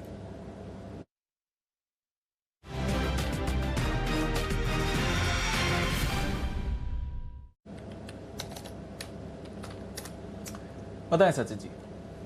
दीपांशु, एक स्टॉक है जहां पर हम लगातार बिकवाली करते रहे हैं पिछले एक्सपायरी से। स्टॉक का नाम है UPL एंड वापस एक अच्छे पुल बैक के बाद यहाँ पर फ्रेश सेलिंग के सिग्नल्स आ रहे हैं। तो जिस तरीके से इसका स्ट्रक्चर है, मुझे लग रहा है यहाँ पर वापस एक बार 770 के आसपास के स्विंग्स बनने चाहिए। तो बिकवाली करनी है UPL इस पर्टिकुलर काउंटर में। स्टॉप लॉस आपको लगाना है अराउंड 803 के आसपास। अगर बाउंस बैक मिल जाता है तो 795 एक आइडियल लेवल है। 770 775 के फाइनल टारगेट के लिए मुझे लग रहा है यहाँ पर शॉर्ट पोजीशन होल्ड करनी है एंड स्टॉप लॉस जैसे मैंने बताया 803 के ऊपर ही रखना है आपको। ओके, तो ये है आपके लिए UPL। दूसरा सेल कॉल शो का आपको आते हुए दिख रहा है। UPL पर भी अब दबाव के संकेत हैं। अभी अभी इसने गेंस गिव अप करके डेज लो पर ये काउंटर भी ट्रेड कर रहा है। थोड़ा सपोर्ट लेने की कोशिश जरूर कर रहा है 750 पर निफ्टी, बट ढेरों स्टॉक्स हैं जहां पर आपको दबाव आते हुए दिख रहा है। और नजर रखिए कुछ बैंकिंग नेम्स हैं जहां पर आपको वीकनेस ज्यादा आती हुई दिख रही है, उसी पर आपको करना है फोकस। PNB ये भी फिसलते हुए दिखा है। किरण जी जरा PNB के चार्ट्स पर राय दें। 42.5 के लेवल पर आया है। कल तो पॉजिटिव ट्रेड था, आज सुबह भी अच्छी शुरुआत हुई थी, अब फिसलते हुए दिखा है। यहां से अगले लेवल्स क्या रहेंगे सर? 44-45 एक बड़ा सप्लाई जोन है और ये पार करना थोड़ा सा मुश्किल है। तो मुझे लगता है कि नीचे में अगेन 41 ये बहुत अच्छा सपोर्ट है। तो अभी नो ट्रेड जोन में ये ट्रेड कर रहा है। हमने एक अच्छी रैली 39 से लेके 44 तक देखी, तो उसका रिट्रेसमेंट हो रहा है, तो इसमें ज्यादा कुछ रीड नहीं करना चाहिए। आज वॉल्यूम भी बहुत कम है, तो मुझे लगता है कि ये ड्रिफ्ट हो रहा है। अगर 41 के आसपास आता है तो उधर एक वापस बाय करके चलना चाहिए, ऐसा अभी लग रहा है। पर जब 41 पे आएगा तब हम वापस एक बार इस पे रिव्यू ले लेंगे। ओके, तो ये है आपके लिए राय इस वक्त आती हुई इन तमाम शेयरों पर। आइए बढ़ते हैं आगे और अब आशु मदान साहब भी हमारे साथ कार्यक्रम में शामिल हो रहे हैं। उनका बिगुल के साथ स्वागत किया जाए। और बिगुल सबकी तरफ से, हमारे सारे पैनल की तरफ से, मेरी तरफ से तो हमेशा होता ही है।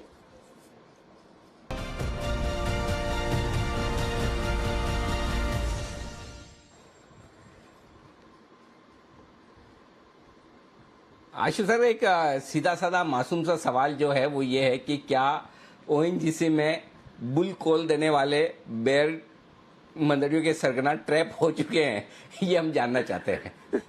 अनिल जी, आपने एक तो पहली गलत बात है, आपने पहली भूमिका बांध दी और डिफेंसिव कर दिया। पर अनिल जी आपको पता है कि मैं अपने अपडेट से कभी पीछे नहीं हटता और पूरी अकाउंटेबिलिटी वो बहुत इंपॉर्टेंट है मेरे लिए। तो अनिल जी मैं काफी हद तक किरण जी के साथ हूँ, क्योंकि वो ओएनजीसी नहीं, अनिल जी इस वक्त मार्केट में पिछले 15 दिन से power, oil and gas, PSU, private bank, ऐसा कोई भी सेक्टर नहीं अनिल जी जिसमें परफॉर्म हो रहा हो। तो मैं जो पिछले दिनों का एक नैरेटिव है, जिसका एक बड़ा अच्छा सा मैसेज कुणाल जी ने मुझे पर्सनल एसएमएस में भेजा था, अनिल जी ऑलमोस्ट 90% स्टॉक्स इस मार्केट में नो बाय हैं एक्सेप्ट इंडेक्स। तो अनिल जी ये साइन ऑफ डिस्ट्रीब्यूशन है, ये साइन ऑफ टॉपिश भी है, साइन ऑफ ट्रैपिंग भी है, एंड ओएनजीसी कोई एक्सेप्शन नहीं है, पहली चीज। दूसरी चीज अनिल जी आपको ध्यान होगा, ओएनजीसी में एक स्प्रेड था और इस महीने के भी अनिल जी 5 स्प्रेड बनाए थे। वो इसलिए स्प्रेड बनाए थे अनिल जी, और 5 क्यों दिए थे मैं उसका भी कारण बताता हूँ। क्योंकि ऐसी मार्केट अनिल जी जिसमें मतलब टेम्पटेशन हो और आदमी पार्टिसिपेट करना चाहे, और ऐसी मार्केट जिसमें इतने मोमेंटम कॉल्स बन रहे हो, तो अपने को रोक पाना मुश्किल होता है। अनिल जी पांचों के पांचों स्प्रेड इस वक्त as is where is basis पे प्रॉफिट पे है, या 1 रुपए लॉस में नहीं है, पार्टिसिपेशन भी है, किसी को लगता है कि मैं मिस नहीं कर रहा। और अनिल जी तीसरी चीज जो मैं आखिरी कहना चाहता हूँ कि ये ओएनजीसी की कॉल अगर राकेश जी इतनी ध्यान से सुनते हैं, कहते हैं, तो मैं भी उतनी ध्यान से सुनता कहता हूँ। राकेश जी ने पिछले 15 दिन में अनिल जी 2 बार ये ओएनजीसी की call plain vanilla buy call दिया। उनका स्टॉप लॉस क्या था मुझे नहीं पता, अगर आप चेक करना चाहें तो अनिल जी मेरी इन्फॉर्मेशन के लिए वो भी चेक कर दीजिए उनसे।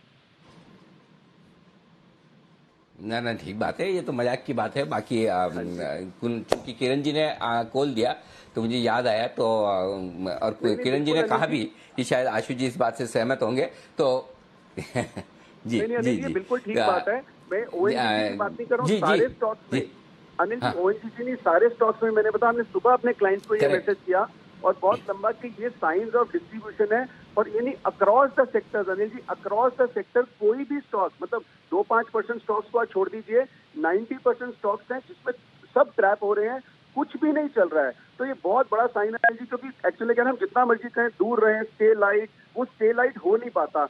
इसलिए अनिल जी 5 स्प्रेड बनाए कि सबको लगे कि मैं पूरी तरह इन्वेस्टेड हूँ, पूरी तरह पार्टिसिपेटेड हूँ, और ऊपर नीचे के मार्केट में कुछ भी लॉस ना हो। लेकिन फिर भी Anil ji market narrow range में है, कोई बहुत बड़ी मूवमेंट इधर उधर नहीं लगती, 16,000 नहीं जा रहा, 15,500 नहीं टूट रहा, इसी के दायरे में रहेगी। बट इंडेक्स में अनिल जी फिर रिवर्सल आएगा, स्टॉक्स डिस्ट्रीब्यूट हो रहे हैं। ये बात ठीक बात है। चलिए, तो रेंज बाउंड रहेंगे मार्केट, और इसीलिए स्प्रेड, हाँ ये मेरे को ये बात अच्छी लगी कि स्प्रेड इतने बना दो, 5 स्प्रेड, और हर स्प्रेड में 3 ट्रेड बराबर है, 1 कॉल लेना है, 2 बेचना है। करेक्ट आशु जी? बिल्कुल तो आपके 15 ट्रेड, 15 लेने के, 15 बेचने के। तो आदमी एकदम रह के जैसे दुनिया भर का काम करके बैठा है, वो इतना सारा मतलब काम करके बैठा है, और आराम से सेफ होके बैठ जाए। ये स्ट्रेटेजी ठीक है, ताकि किसी को ये फीलिंग ना आए कि मैंने कुछ किया नहीं लाइफ में, right? Yes exactly Anil ji, बिल्कुल सही पकड़ा आपने। सबको लगेगा मैं पूरी तरह से पार्टिसिपेटेड हूँ, मार्केट ऊपर जाएगी मेरे को पैसे भी मिलेंगे, मार्केट नीचे जाएगी मेरा कुछ जाएगा भी नहीं। और वो अनिल जी वो जो एक फोमो होता है ना, फियर ऑफ मिसिंग आउट, के नहीं हर वक्त कुछ ना कुछ ट्रेड करने के लिए लगता है, ऐसे ट्रेड में बैठ जाता है और बिल्कुल शांति होती है। और अनिल जी ये नहीं, मतलब कोई भी स्टॉक देखो आप, डीएलएफ देखो, अपोलो टायर देखो, मैं जो भी बात कर रहा हूँ अनिल जी, पूरी स्क्रीन पिछले 15 दिन से मैं नोट कर रहा हूँ, किसी भी स्टॉक में किसी को एग्जिट नहीं मिल रहा। अब मतलब आर्गुमेंट के लिए हम 2-3 स्टॉक्स बोल सकते हैं, बट अल्टीमेटली अनिल जी बहुत बड़ा सिग्नल आ रहा है पिछले 10 दिन से कि अक्रॉस सेक्टर्स किसी भी स्टॉक में एग्जिट नहीं मिल रहा है। ठीक बात है, डन, ओके। तो ये है आपके लिए आशु जी की तरफ से अपडेट। शुक्रिया आशु जी, आपने प्रॉम्प्टली तुरंत ही वक्त निकाला अपने बिजी काम में से और कनेक्ट हुए और पूरा अपडेट दिया।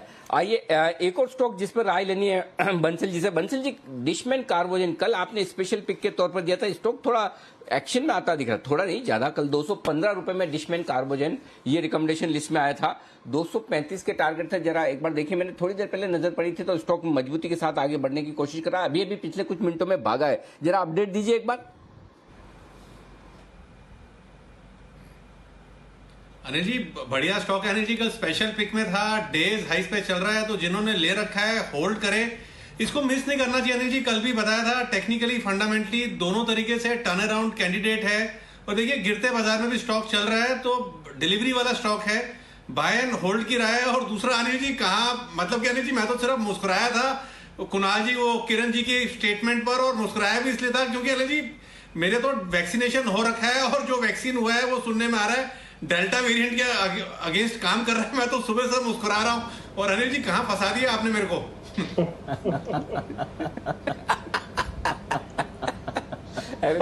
लीजिए ये देखो, इसके लिए तो सीधा एक ही फॉर्मूला है। देखो बंसल जी, या तो आप वागले साहब की तरफ हो जाओ कि मेरा दुनिया से कोई लेना नहीं। वागले साहब का आइडिया मुझे अच्छा लगता है, भले कोई कुछ भी कहे कुछ भी करे, मेरा क्या लेना देना, मैं मेरे इसमें मस्त हूँ। और बाकी थोड़ा बहुत मुस्कुरा लो, क्या फर्क पड़ता है, ठीक है। ये तो देखो, जब तक ये मार्केट में मजा ही क्या है, जब तक दो व्यू ना हो, एक खरीदने का और एक बेचने का। करेक्ट। अगर सारे लोग खरीदेंगे तो ऊपर का सर्किट होगा, सारे बेचेंगे तो नीचे का सर्किट होगा। दो अलग अलग कॉन्ट्रा व्यू है, तभी तो ट्रेड हो रहा है। यही स्टॉक मार्केट है। और देखिए, ऐसा मार्केट है जिसमें हर एक आदमी गलत हो सकता है और हर एक आदमी सही भी। तो चलिए एक और कॉल की तरफ बढ़ते आगे। सिमी जी तैयार है, और सिमी जी के लिए बिल्कुल सिमी के नॉन स्टॉप शेयर का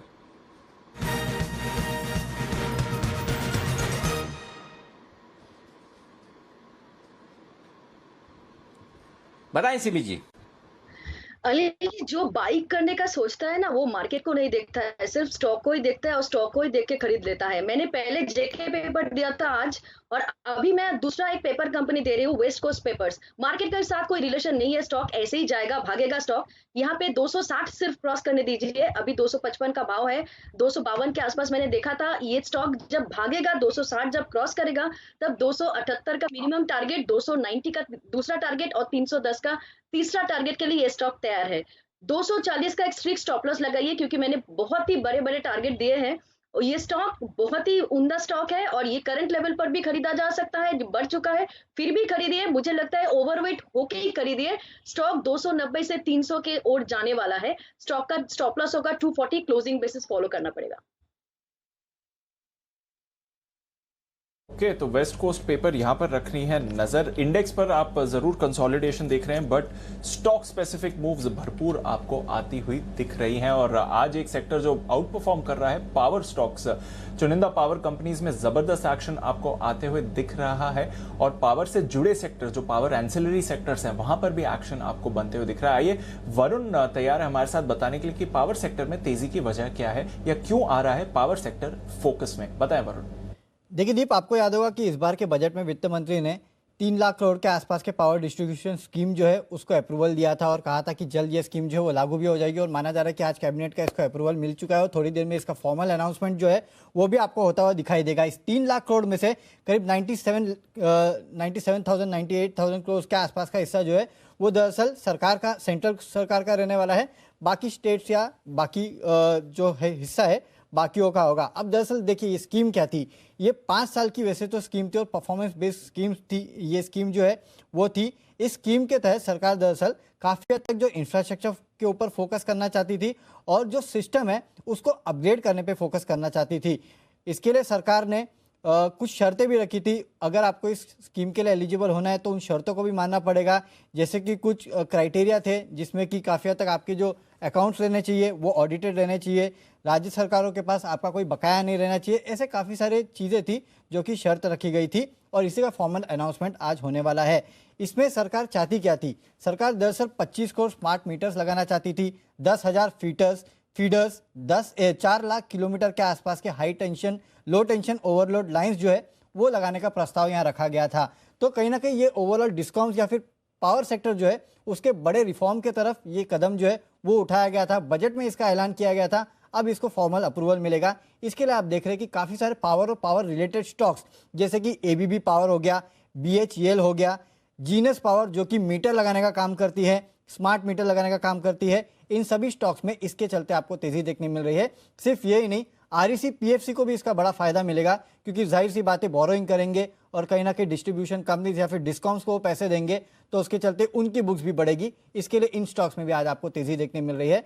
तो इसका फॉर्मल अनाउंसमेंट मेरे ख्याल से थोड़ी देर में होने ही वाला है। वैसे भी कैबिनेट में इसको अप्रूवल मिला है, इसके लिए इस स्टॉक में तेजी देखने मिल रही है। ये पूरा चल रहा है पावर सेक्टर में। बिल्कुल, आरईसी पीएफसी के अलावा जो और स्टॉक्स है जिसका जिक्र किया, जीनस पावर जो स्मार्ट मीटर बनाने वाली कंपनियां, 25 करोड़ स्मार्ट मीटर लगाए जाएंगे, ये खबर आती हुई दिख रही। तो एक और कंपनी है जिस पर मैं राय लूंगा कुणाल जी से, क्योंकि ये इंटरेस्टिंग कंपनी है स्मार्ट मीटर बनाने वाली है और ये अंतर्राष्ट्रीय कंपनी और अंतर्राष्ट्रीय कंपनियों के विशेषज्ञ हमारे कुणाल जी।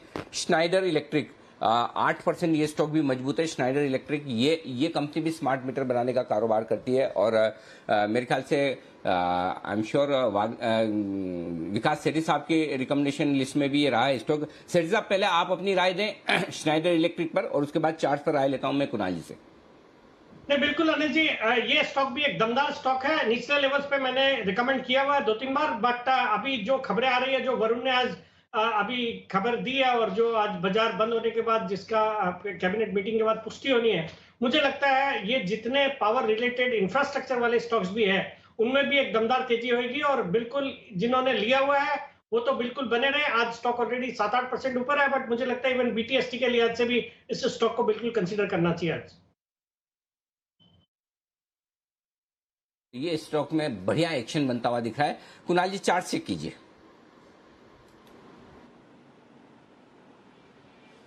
अनिल जी देखिए चार्ट बहुत शानदार है। इस स्टॉक पे एक राउंडिंग बॉटम पैटर्न बना हुआ है, उसका ब्रेकआउट आता हुआ दिख रहा है। तो मुझे लगता है अनिल जी ये स्टॉक कमाल करेगा। जिनके पास भी है बिल्कुल बने रहिए। एक रेजिस्टेंस है मामूली सी 130 रुपए के आसपास। 130 स्टॉक निकाल जाए तो फिर आपको इसमें वन वे रैली देखने को मिलेगी, 150 तक जाएगा। और अनिल जी एक स्टॉक और है, हनीवेल शेयर है, वो भी मुझे लगता है अनिल जी इस खबर से बेनिफिट करेगा। उसका चार्ट भी बहुत दमदार है, तो हनीवेल ऑटोमेशन भी चार्ट पर भी ध्यान रखना चाहिए।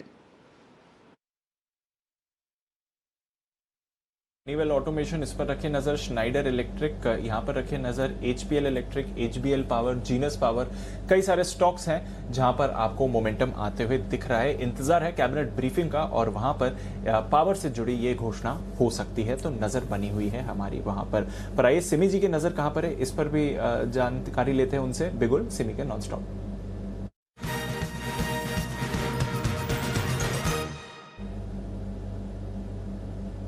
बताएं सिमी जी। जो पहले रियल्टी था, अब पावर सेक्टर है, पेपर सेक्टर है। पेपर में पहले जेके पेपर दिया था, उसके बाद वेस्ट कोस्ट दिया था, अभी सेशा सही पेपर करंट लेवल पर खरीदना चाहिए।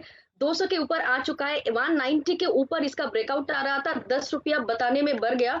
पर करंट लेवल पे खरीदने से जो मिनिमम टारगेट आएगा वो 210 का होगा, उसके बाद 218 और तीसरा 225। ऑल टाइम हाई का लेवल शायद 223 का है। ये हाई क्रॉस करेगा, बहुत जल्दी करेगा। 198 200 के आसपास जिनको खरीदना है खरीदिए। 188 का एक स्ट्रिक्ट स्टॉप लॉस लगाइए। 225 तक का टारगेट के लिए सेशा सही पेपर को खरीदने का सलाह होगा। सिमी जी की तरफ से पेपर स्टॉक्स में खरीदारी की राय। वेस्ट कोस्ट पेपर के बाद शेषाशाही पेपर और उससे पहले जेके पेपर, सारे पेपर स्टॉक्स खरीदारी करने की राय सिमी जी की तरफ से लगातार आती हुई दिख रही है। आइए 3 बजने का समय है और वक्त है प्रेस कॉन्फ्रेंस में चलने का। रविशंकर प्रसाद साहब और प्रकाश जावड़ेकर साहब दोनों मंत्री आज प्रेस कॉन्फ्रेंस कर रहे हैं। कैबिनेट की बैठक में जो अहम फैसले हुए हैं उनको लेकर सुनते हैं क्या कहना है उनका।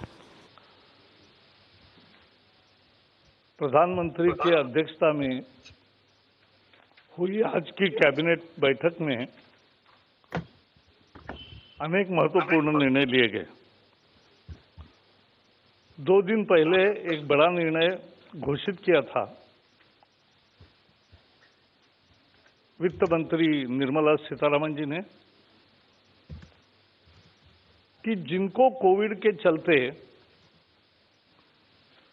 दिक्कतों का सामना करना पड़ रहा है, ऐसे सभी क्षेत्रों को 6,28,000 करोड़ का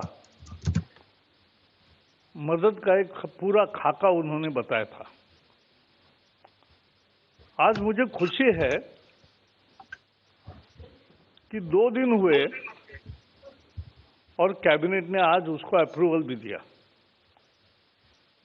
ये महत्वपूर्ण इसलिए है कि हमने ऐसी सरकारें देखी है कि घोषणा करके एक चुनाव होने देते, फिर शिलान्यास करके दूसरा चुनाव कराते और उद्घाटन होने तक वो सत्ता से बाहर भी जाते। लेकिन मोदी सरकार है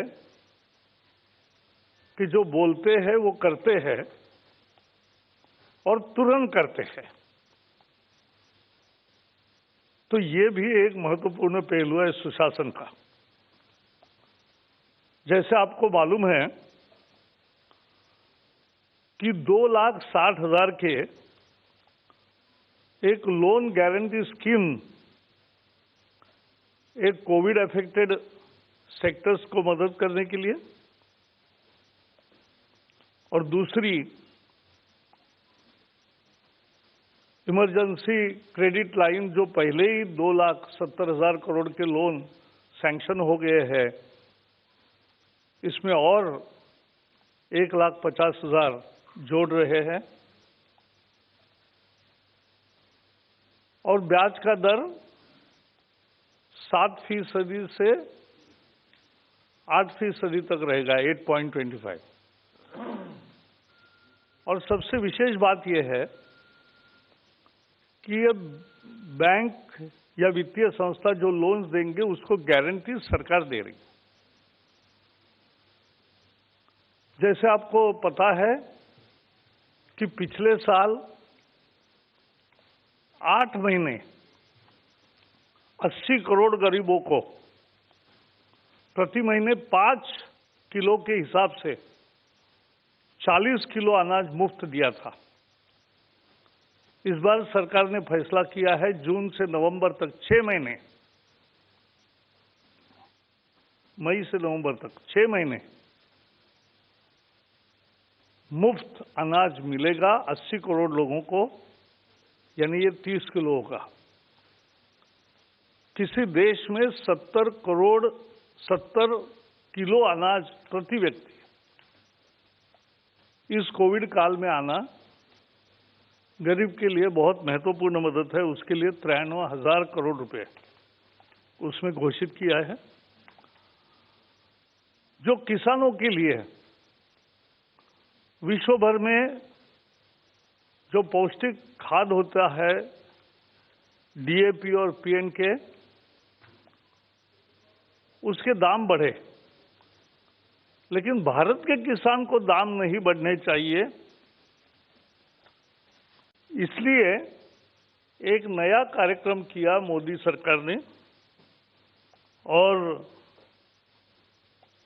14,000 करोड़ रुपए की ये सब्सिडी दी है। आज ब्रॉडबैंड हर गांव में और सभी प्रमुख जगह वाईफाई भी पहुंचे, ब्रॉडबैंड भी पहुंचे और लोगों को बहुत अलग अलग तरीके से उपयोग हो, इसकी सारी विस्तृत जानकारी रवि जी देंगे। उसके लिए भी 19,000 करोड़ है। और जो बिजली के परिस्थिति में सुधार चाहिए, बिजली 24 घंटे मिले, बिजली अच्छी क्वालिटी की मिले, और बिजली की पूरी व्यवस्था में एक पारदर्शिता आए। ये थे केंद्रीय मंत्री प्रकाश जावड़ेकर साहब, जो कैबिनेट के फैसलों पर आज अहम प्रेस कॉन्फ्रेंस लेते हुए। थोड़ी देर में हम फिर वहां से पहुंचेंगे, बताएंगे क्या कुछ बड़े ऐलान हुए हैं। जो कुछ ऐलान हुए हैं उसका थोड़ी देर पहले आपको बताया गया कि खासतौर से पावर सेक्टर के लिए बड़े ऐलान होते हुए दिखे, और 2 दिन पहले जो वित्त मंत्री जी ने घोषणाएं की थी, उन घोषणाओं को कैबिनेट से मंजूरी मिलती हुई दिखी है। आइए बढ़ते आगे, आपके लिए कुछ बेहतरीन पिक्स आने की तैयारी में है। सेठी साहब आपको एक अच्छी पिक देने के लिए तैयार होते हुए दिख रहे हैं, और साथ ही बैन से बेनिफिट भी आपके लिए आएगा। कुछ ऐसे स्टॉक्स हैं जो बैन में आने और जाने को तैयार है। लेकिन उससे पहले कुशल गुप्ता हमारे साथ कार्यक्रम में हो रहे हैं शामिल, और कुशल बताएंगे हमें बेहद इंटरेस्टिंग डेटा जिसका अभी हम थोड़ी देर पहले जिक्र कर रहे थे कि कुछ बड़े ऑर्डर्स निकले हैं विमानों के लिए। ऐसे में किन हिंदुस्तानी कंपनियों को होगा उससे फायदा, आइए जानते हैं कुशल से। कुशल बताइए। बिल्कुल, तो काफ़ी इंटरेस्टिंग डेवलपमेंट्स होते हुए दिखे हैं अनिल जी। जैसे कि आप बता रहे थे कि यूनाइटेड एयरलाइंस ने करीब 270 प्लेन्स का कल ऑर्डर दिया है, जिसमें से अगर आप बोइंग को देखें तो उनको 200 प्लेन्स का ऑर्डर मिलता हुआ दिखा है। और यहाँ पर जो इंडियन आईटी कंपनियां हैं उनका क्लियर कट कनेक्शन जो है बोइंग के साथ हम रिलेट कर सकते हैं। सबसे पहले आपको ये मैं बता दूं कि जो बोइंग है वहाँ पर सालाना ये करीब 7,500 करोड़ के जो ऑर्डर्स हैं वो ये जो कॉन्ट्रैक्ट्स हैं इनफैक्ट आउटसोर्सिंग कॉन्ट्रैक्ट जो सॉफ्टवेयर्स वगैरह यहाँ पर इस्तेमाल किए जाते हैं, ये उनको जो है 7,500 करोड़ के सालाना आधार पर कंपनियों को देते हैं। इनफैक्ट आने वाले समय में बोइंग की जो कॉन्ट्रैक्ट साइज है वो लगभग दोगुनी होती हुई भी नजर आ सकती है, और जिस तरह से यूनाइटेड एयरलाइंस ने इनको ऑर्डर दिए हैं, वो आगे और भी एयरलाइंस अगर बोइंग को ऑर्डर्स देती हुई नजर आती हैं तो डेफिनेटली इनके लिए इनका जो कॉन्ट्रैक्ट साइज है वो बढ़ता हुआ नजर आएगा। इनफैक्ट भारतीय आईटी कंपनियां बोइंग की टॉप 10 क्लाइंट्स में से एक है, तो यहाँ पर भी आपको इसलिए फोकस रखना है। और यहाँ पर जो बोइंग को सप्लायर्स है, बोइंग के सप्लायर्स है, जैसे प्रैट एंड विटनी जो इंजन सप्लाई करती है, रोल्स रॉयस, साथ ही ये बोइंग के सप्लायर्स हैं, और इन बोइंग के सप्लायर्स को भी जो भारतीय आईटी कंपनियां हैं वो सॉल्यूशंस प्रोवाइड करती हुई दिखती हैं। अब यहाँ पर सबसे बड़ा फोकस साइंट पर बनता हुआ नजर आ रहा है। सेठी साहब ने भी इसके बारे में बात की, और साइंट को इसलिए क्योंकि आप देखिए इनका 50% से ज़्यादा रेवेन्यू जो है एरोस्पेस और साथ ही जो ट्रांसपोर्टेशन है उस सेगमेंट से आता हुआ नज़र आ रहा है। और ये HCL टेक और साइंट तो 2010-2011 से बोइंग के साथ ऑलरेडी जुड़े हुए हैं, तो एक लॉन्ग टर्म रिलेशनशिप जो है बोइंग के साथ इन कंपनियों की ऑलरेडी है। और जिस तरह से यूनाइटेड एयरलाइंस से ये बोइंग को ऑर्डर मिलता हुआ दिखा है, आगे ये ऑर्डर ट्रेजेक्टरी और भी अगर कंटिन्यू रहती है तो डेफिनेटली इन सभी आईटी कंपनियां जो बोइंग के साथ जुड़ी हुई हैं उनको काफ़ी अच्छा फ़ायदा मिल सकता है। तो ये है आपके लिए तुरंत की गई रिसर्च, किस तरह से इस बड़े ऑर्डर के चलते हुए इंडियन कंपनीज को फायदा मिलेगा, और उनमें से सबसे ज्यादा अगर किसी एक छोटी कंपनी को बड़ा फायदा हो सकता तो वो है साइंट। एक बार फिर से साइंट पर पूरी डिटेल के साथ चूंकि कुशल ने रखी है बात, सेठी साहब आपकी राय। नहीं, बिल्कुल अनिल जी, अभी थोड़ी देर पहले मैंने भी इसको शॉर्ट टर्म पिक के रूप में बताया, बट चूंकि बाजार में थोड़ी वीकनेस है तो स्टॉक वहीं पे है अभी। बट मुझे लगता है इस स्टॉक को बिल्कुल बेहद एक अच्छा मौका है खरीदारी करने का। ऐसे भी मैं मिड कैप आईटी सेक्टर पे बुलिश हूँ, और इस स्टॉक को तो ये जो खबर आई है जो नए एयरक्राफ्ट की जो यूनाइटेड एयरलाइंस ने खरीदारी करी है, तो उसका एक डायरेक्ट फायदा साइंट जैसी कंपनी को देखने को मिलेगा। और वैसे भी सॉलिड फंडामेंटल्स है, अच्छे वैल्यूएशन पे स्टॉक ट्रेड करता है, तो यहाँ डेफिनेटली खरीदारी करें। मेरा इसमें बहुत ही शॉर्ट टर्म में 890-900 रुपए तक का लक्ष्य है।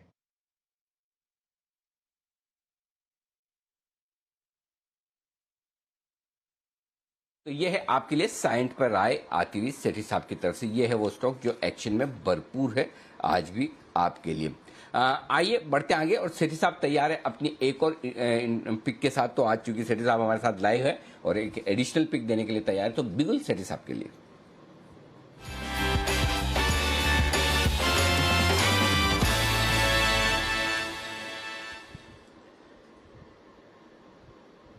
बताएं सेठी साहब।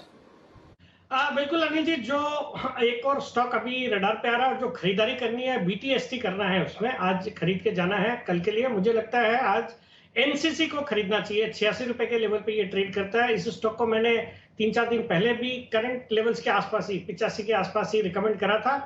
दमदार स्टॉक है, फंडामेंटल्स अच्छे हैं, और आज जो इंफ्रास्ट्रक्चर स्टॉक्स है वहां पे एक अच्छी खासी तेजी देखी जा रही है, खास करके वो इंफ्रास्ट्रक्चर कंपनी जो कि पावर सेक्टर को भी कैटर करती है, और उसमें NCC भी एक प्रोमिनेंट कंपनी है। इस स्टॉक में मुझे लगता है जो कुछ भी पॉजिटिव डेवलपमेंट होने जा रहे हैं पावर सेक्टर में, उसका फायदा पावर इंफ्रास्ट्रक्चर को जो कैटर करती है उस तरह की कंपनियों को भी होगा। और वैसे भी with in the infra space एक अच्छी बैलेंस शीट है, डेट लेवल्स बहुत ही कम है, एक जबरदस्त 30,000 करोड़ की ऑर्डर बुक है।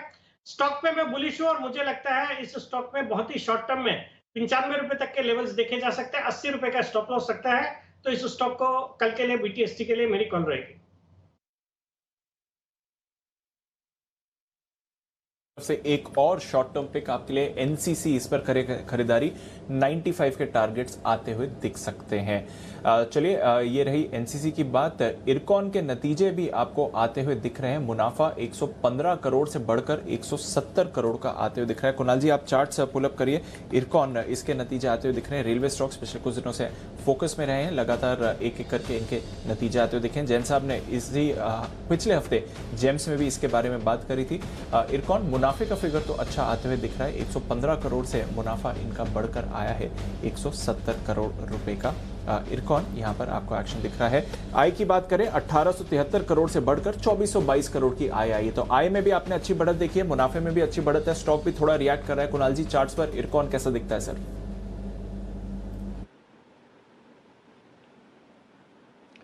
देखिए चार्ट तो अच्छा है दीपांशु, लेकिन मल्टीपल रेजिस्टेंसेस हैं ऊपर के लेवल्स पर। मुझे एक रेजिस्टेंस दिखता है 49.5 पर, अभी चल रहा है 48.80, तो मुझे लगता है 49.5 के आसपास आपको काफी बड़ा एक रेजिस्टेंस देखना पड़ेगा, और उसके बाद फिर 50 रुपए 50 पैसे पर भी बड़ा रेजिस्टेंस है। तो मुझे लगता है कि थोड़ा वेट एंड वॉच करें। रिजल्ट्स को देख करके उत्साहित होकर बाय करने की मेरी राय नहीं है। अगर ये स्टॉक 49.50 के ऊपर टिक जाता है तब इसमें खरीदारी की सोचेंगे, फिलहाल इसको अवॉइड करें।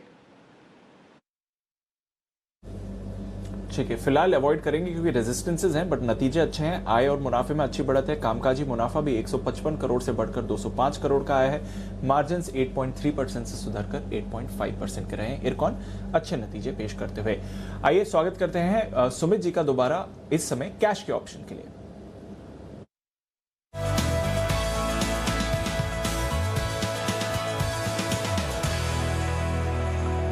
बताएं सुमित जी। दीपांशु, कैश का ऑप्शन के अंदर रिलायंस को ध्यान में रखें। रिलायंस के अंदर मेरे को लग रहा है यहाँ से मोमेंटम बिल्डअप हो रहा है, तो कैश के ऑप्शन में रिलायंस का ऑप्शन लेने का सलाह रहेगा। 2100 वाला कॉल अभी 68 रुपए 70 रुपए के आसपास ट्रेड कर रहा है। 2100 वाला कॉल रिलायंस का लेने का सलाह रहेगा। नीचे में इसके अंदर स्टॉप लॉस लगाना है 50 रुपए का। और रिलायंस के अंदर जिस तरह से मोमेंटम बिल्डअप हो रहा है, ऐसा लग रहा है कि रिलायंस यहाँ से एक अच्छा अपसाइड मूव दिखा सकता है। 2150 2170 रुपए तक के लेवल रिलायंस में इमीडिएटली ट्रेडिंग के लिहाज से देखने को मिलने चाहिए। तो 2100 का कॉल का टारगेट रहेगा। 90 रुपए से लेके 100 रुपए तक का बाय करें। यहाँ पे 50 रुपए का स्टॉप लगाएं 90 से 100 के टारगेट के लिए। ओके, तो यह है आपके लिए रिलायंस पर राय खरीदारी की। कॉल ऑप्शन के जरिए 2100 का कॉल खरीदना है आपको रिलायंस का, तो थोड़ा बाजार को सपोर्ट देने की कोशिश रिलायंस आपको करते हुए दिख सकता है। ये राय आ रही है सुमित जी की तरफ से। बहुत बहुत शुक्रिया सुमित जी कैश का ऑप्शन देने के लिए। थोड़ी देर पहले सुमित जी ने आपको निफ्टी पर कॉल पर भी खरीदारी की राय दी थी। इंडेक्स पर है थोड़ा सा दबाव जरूर, वहां पर आप म्यूटेड एक्शन देख रहे हैं, बट ढेरों स्टॉक्स पर मूवमेंट आते हुए दिख रहा है। BHEL, बंसल जी इस पर राय दें। जब पावर स्टॉक्स से जुड़ी खबरों की बात आ रही थी तो BHEL में भी थोड़ा एक्शन दिखा, क्योंकि पावर इंफ्रास्ट्रक्चर की सबसे बड़ी कंपनी है ये। थोड़ा मोमेंटम में आया, बट उसके बाद गेन्स नहीं आई हैं और एक रेंज में अटका हुआ है पिछले कुछ दिनों से। क्या BHEL में फाइनली कुछ मूवमेंट आते हुए दिख सकता है?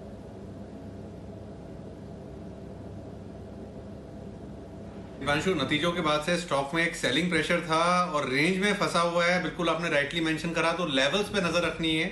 64 रुपीज नीचे में एक सपोर्ट है और ऊपर में 67.5 एक रेजिस्टेंस है। तो 64 से लेकर 67.5 के बैंड में ट्रेड कर रहा है। अगर खरीदना है तो मेरा ऐसा मानना है 67.5 के ऊपर में लेवल्स के टूटने की वेट करनी चाहिए। ठीक है, तो ये है आपके लिए राय। 67.5 के ऊपर जाए तभी आप इस पर खरीदारी की सोचें, जहां तक बात है BHEL की। सिमी जी, SRF आज ये भी अच्छी गेंस में है। पिछले कुछ दिनों से थोड़ा थोड़ा मोमेंटम आ रहा है, कोई रनअवे मूव नहीं आई है, बट 2-2.5% की गेंस आज भी होल्ड कर रहा है। SRF पर क्या राय है सिमी जी? दीपांशु, अगर ये इंट्राडे का कॉल है या मतलब तो मुझे शायद मतलब मैं शायद नहीं दे पाऊंगी, क्योंकि इंट्राडे के लिए बहुत बड़ा मूव ऑलरेडी हो चुका है। पर मुझे ये स्टॉक ओवरऑल बहुत अच्छा लगता है और मुझे लगता है कि जब जब ये स्टॉक डीप में जाता है, करेक्शन में जाता है, तब तब एक मौका देता है वापस खरीदने का और पोर्टफोलियो में शामिल करने का। तो इसमें मेरा वेस्टेड इंटरेस्ट है, मेरे क्लाइंटों के पास भी है। तो SRF मुझे इंट्राडे के लिए नहीं, शायद शॉर्ट टू मीडियम टर्म के लिए भी अगर खरीदना है तो भी मुझे लगता है कि ये स्टॉक खरीदा जा सकता है। कोई भी डिप का इस्तेमाल कीजिए। 7,000 7,100 तक भी कोई डिप मिलता है तो भी खरीदने का सलाह होगा। 8,500 का ओवरऑल टारगेट है मेरा, जो कि हो सकता है कि 6 से 8 महीने में आ सकता है। तो सिमी जी का स्टॉक जो वो काफी क्लोजली ट्रैक करती हैं, पोजिशनल बेसिस पर 8,500 के टारगेट्स के लिए रखिए नजर है। ऑटो काउंटर्स पर भी आज, और एक्चुअली पिछले कुछ दिनों से अगर आप देखें तो थोड़ा मोमेंटम जरूर बनते हुए दिख रहा है, क्योंकि कल आएंगे जून महीने के ऑटो बिक्री के आंकड़े। एक बार जानते हैं कुशल से क्या है बाजार का अनुमान। कुशल, बताइए किस तरह से इस बार जून के महीने के बिक्री के आंकड़ों को देखा जा रहा है? बिल्कुल दीपांशु, तो यहाँ पर जैसा कि हम सब जानते हैं कि जून 2020 जो है वहाँ पर लॉकडाउन की सिचुएशंस बनी हुई थी और थोड़ा रिवाइवल जो है वहाँ पर शुरू हुआ था। तो वो वाई आधार पर हमने उसको कंपेयर नहीं किया, रादर हमने जून 2019 जो कि एक नॉर्मल ईयर आप मान सकते हैं वहाँ से कंपेयर किया और ये देखा कि प्री कोविड लेवल पर ऐसे कौन कौन से सेगमेंट्स हैं वो पहुँचते हुए नज़र आए हैं।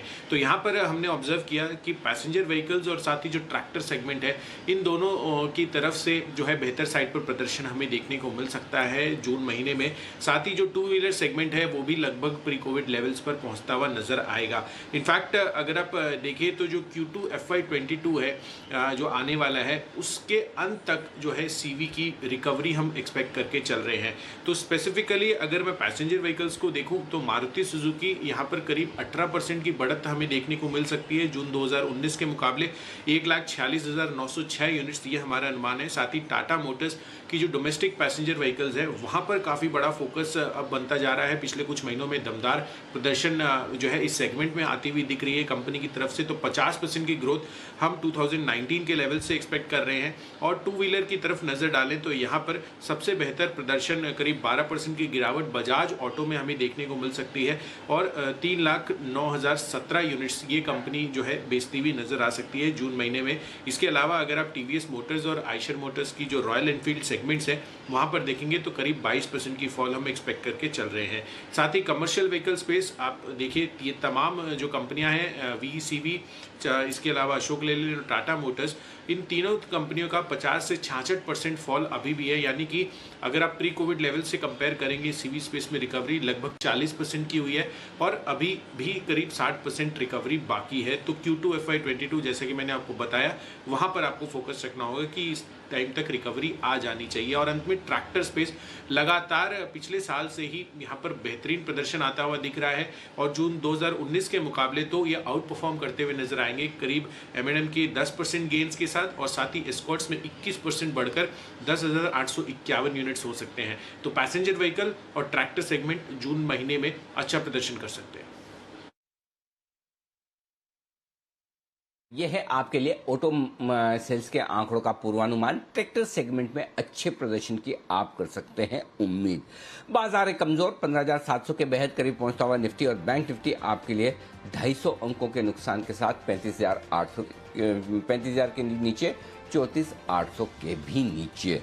बैंक से बेनिफिट आइए, तैयार है आशीष चतुर्वेदी।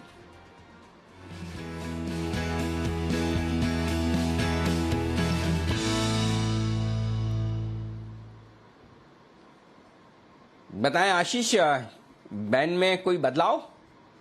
अनिल जी, बदलाव तो कोई नहीं होगा। नाल्को जो है बैंड में बना रहेगा। 114% है मार्केट वाइड पोजीशन लिमिट, तो अभी भी पोजीशन जो है कम नहीं हुई है, तो नाल्को तो बैंड में बना ही रहेगा। इसके अलावा स्टॉक है PNB, जिसके बारे में कल भी हमने जिक्र किया था। प्रयास तो कर रहा है लेकिन आ नहीं पा रहा है। 93.7% जो है 93.7% चल रही है फिलहाल मार्केट वाइड पोजीशन लिमिट, तो यहाँ पर नजर रखनी है। लेकिन 95% के मार्क को अभी तक क्रॉस नहीं किया, तो बैंड में तो नहीं आ रहा है, लेकिन नजर जरूर रखेंगे PNB पर। बाकी नाल्को तो बैंड में बना रहेगा। बिल्कुल, तो 2 दिनों से और के आसपास घूम रहा है PNB, शायद बैन में दोबारा नहीं आते दिखे एटलीस्ट इस बार के लिए, बट नाल्को जो बैन में है वो तो बैन में बना ही रहेगा। शुक्रिया आशीष, बैन से बेनिफिट आपके लिए। तो नाल्को बना हुआ है, PNB शायद आ जाए शायद नहीं आए। पर बाजार आखिरी 10 मिनट बाकी हैं ट्रेड के। चलिए चलते हैं अनिल जी के पास आज की फाइनल स्ट्रैटेजी के लिए।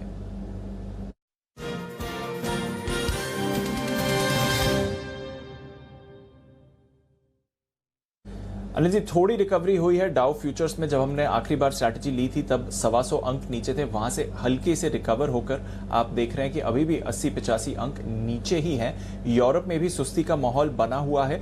1 से 1.25% की गिरावट यूरोप में भी आपको आती हुई दिख रही है। इसके अलावा वैसे कुछ बड़े बदलाव तो नहीं होते हुए दिखे। यूएस की बॉन्ड यील्ड जो है वो 1.46% पर ही है, तो बल्कि 1.48 से फिसल कर ही आई है, कुछ वहां पर मूवमेंट नहीं हुआ है। क्रिप्टो बाजार में आज हम बिकवाली देख रहे हैं, डॉलर अपनी गेन्स होल्ड कर रहा है और गोल्ड में भी सुस्ती बनी हुई है। बताएं सर, क्या करके जाना चाहिए? सुस्त ग्लोबल माहौल है। तो दीप ऐसा है कि अमेरिका में कैसी क्लोजिंग होगी, कैसा मार्केट रहेगा, ये तो अंदाजा लगाना मुश्किल काम है, क्योंकि डाउ फ्यूचर्स आज वोलेटाइल हो रहे हैं, थोड़ी कमजोरी की तरफ तो है ही। और कल भी आप देखिए डाउ वैसे देखा जाए तो दिन के लोएस्ट पॉइंट पर जाकर बंद हुआ, करेक्ट 180 अंक ऊपर से फिसला है, तो हो सकता है थोड़ी बहुत कमजोरी हो भी। हमारे बाजार भी सपोर्ट लेवल के आसपास बंद होते हुए दिख रहे हैं। कल भी 15,750 के सपोर्ट पर बंद हुए, आज 15,675 और 725 के सपोर्ट रेंज पर धीमे धीमे थोड़ा सा नीचे सरक रहे हैं। अभी तक ट्रेडिंग रेंज के नीचे नहीं आए, तो 15,675 के नीचे की क्लोजिंग थोड़ी सी सावधान करने वाली है, तो उससे तो ऊपर ही बंद हो रहे हैं, तो ये मान सकते हैं कि हम अभी तक रेंज में है। अच्छा, दूसरी बात ये भी कि ओवरसोल्ड तो है, इसमें कोई डाउट नहीं है, और इसी वजह से आज आपको फर्स्ट हाफ में काफी कुछ खरीदारी होती दिखी। अगर ये डाउ फीचर्स खराब नहीं होते तो शायद आप मजबूत क्लोजिंग भी होते हुए देखते हैं। बेसिकली आपको करना ही है कि आपकी जो भी पोजीशन हो उसको आप हेज करके चलें। फॉर एग्जाम्पल, अगर आपकी लॉन्ग पोजीशन है तो आप सामने या तो 15,600 का पुट ऑप्शन खरीद लें, या फिर आप 15,900 का कॉल बेच दें। दोनों में से आपको जो ठीक लगे वो कर सकते हैं। बैंक निफ्टी में जरूर थोड़ा सा लॉन्ग पोजीशन में रिस्क ज्यादा है, क्योंकि 35,000 के नीचे बंद हो रहा है। 3 दिनों तक हमने 35,000 के लेवल को होल्ड किया क्लोजिंग बेसिस पर, आज उसके नीचे बंद हो रहे हैं, तो थोड़ी सी रिस्क खुलती है। तो आप 34,500 का एक पुट ऑप्शन खरीद लें, या फिर चाहे तो 35,200 का या 35,000 का कॉल ऑप्शन बेच रहे, ताकि आपकी हेजिंग रहे। फ्रेश पोजीशन तेजी और मंदी की दोनों बनाने की राय नहीं है, जो बनी हुई पोजीशन है उसमें हेज करके चलें। सामने एक ऑप्शन आप बेच कर रखेंगे, स्प्रेड बना लेंगे, तो आपकी कॉस्ट कम हो जाएगी, और कल वीकली एक्सपायरी भी है तो आपको उसका फायदा मिल जाएगा, तो वो करना ज्यादा ठीक है। लॉन्ग है तो सामने आप कॉल ऑप्शन बेच दीजिए, शॉर्ट है तो सामने पुट ऑप्शन खरीद दीजिए, वैसा वो करना ज्यादा आपके लिए ठीक रहेगा। जी बिल्कुल, तो हेज के साथ पोजीशंस को होल्ड करना जरूरी है, ये आपके लिए राय है अनिल जी की तरफ से। थोड़ी सुस्ती है ग्लोबल मूड माहौल में, कल वीकली एक्सपायरी भी है, इस सीरीज की पहली वीकली एक्सपायरी होगी, तो नजर रहेगी वहां पर किस तरह की परफॉर्मेंस आपको आती हुई दिख सकती है। पर आइए, ऑटो बिक्री के आंकड़े कुशल हमें बता रहे थे। सेठी साहब, इस बार क्या होगा एक सही तरीका ऑटो बिक्री के आंकड़ों को देखने का? पिछले साल से तो कंपैरिजन नहीं कर पाएंगे, बट अगर जून 2019 के हिसाब से भी देखें तो किस तरह की परफॉर्मेंस एक्सपेक्ट कर रहे हैं सर जून में ऑटो बिक्री के? नहीं, बिल्कुल दीपांशु, देखिए पिछले साल के कंपैरिजन में तो इस क्वार्टर में कंपेयर करने का कोई मतलब नहीं, बिकॉज पिछले साल जो अप्रैल टू जून का क्वार्टर था वो ऑलमोस्ट वॉश्ड आउट था, पूरा लॉकडाउन था। बट इस बार भी अप्रैल टू जून क्वार्टर में काफी समय तक हम लॉकडाउन रहे हैं, कई कंपनियों ने अपने प्लांट्स भी बंद करे हैं, तो उस लिहाज से भी मुझे लगता है ये जो नंबर्स आएंगे ऑन द वीकर साइड ही आएंगे, बट बाजार ने मोर और लेस उसी तर्ज पे अपनी एक्सपेक्टेशंस रखी है। तो इन नंबर्स के ऊपर थोड़े भी अगर उसको बीट करेंगे, मतलब जो ऑलरेडी नेगेटिव नंबर्स एक्सपेक्टेड है, अगर उसको थोड़े भी बीट करेंगे तो वो सब स्टॉक्स में अच्छी तेजी हो सकती है। तो उस लिहाज से मुझे एक मारुति, दूसरा टाटा मोटर्स और सीवी स्पेस से इवन अशोक लेलैंड, ये जो तीनों स्टॉक है इनमें थोड़े पॉजिटिव ट्रैक्शंस नजर आ रहे हैं, और इनमें रडार पे रखना चाहिए, और अगर बाजार के सेंटीमेंट सुधरते हैं तो यहाँ पे खरीदारी करने की सलाह। ओके, तो ये है आपके लिए राय, और मारुति पर रखेंगे नजर। स्टॉक भी अच्छे मोमेंटम में आपको आते हुए दिखा है, देखेंगे कि कहां से जा सकता है, परफॉर्मेंस वाइज किस तरह की मूवमेंट आती हुई दिख सकती है। सिटी साहब का एक और पिक जो उन्होंने कई बार बात करी है, आंध्रा शुगर्स, उसके नतीजे आते हुए दिखे हैं, बट थोड़े सुस्त नतीजे यहाँ पर आपको आते हुए दिख रहे हैं। आय में जरूर बढ़े देखिए, 226 करोड़ से बढ़कर 251 करोड़ की आय आती हुई दिखी है, बट अगर आप मुनाफे पर नजर डालें तो 64 करोड़ से मुनाफा घटकर 30 करोड़ का है। देखेंगे कोई अगर एक्सेप्शनल आइटम तो नहीं है जिसकी वजह से मुनाफे पर असर पड़ा है, बट स्टॉक नेगेटिवली रिएक्ट कर रहा है। कुणाल जी जरा चार्ट्स पर देखें आंध्रा शुगर्स।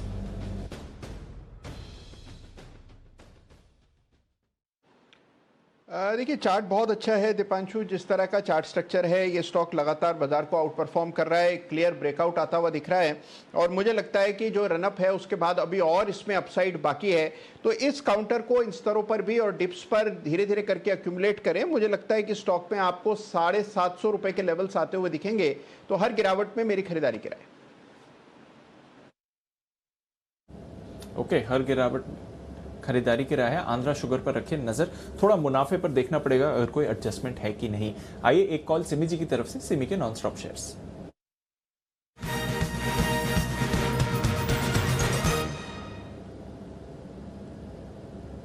बताएं सिमी जी।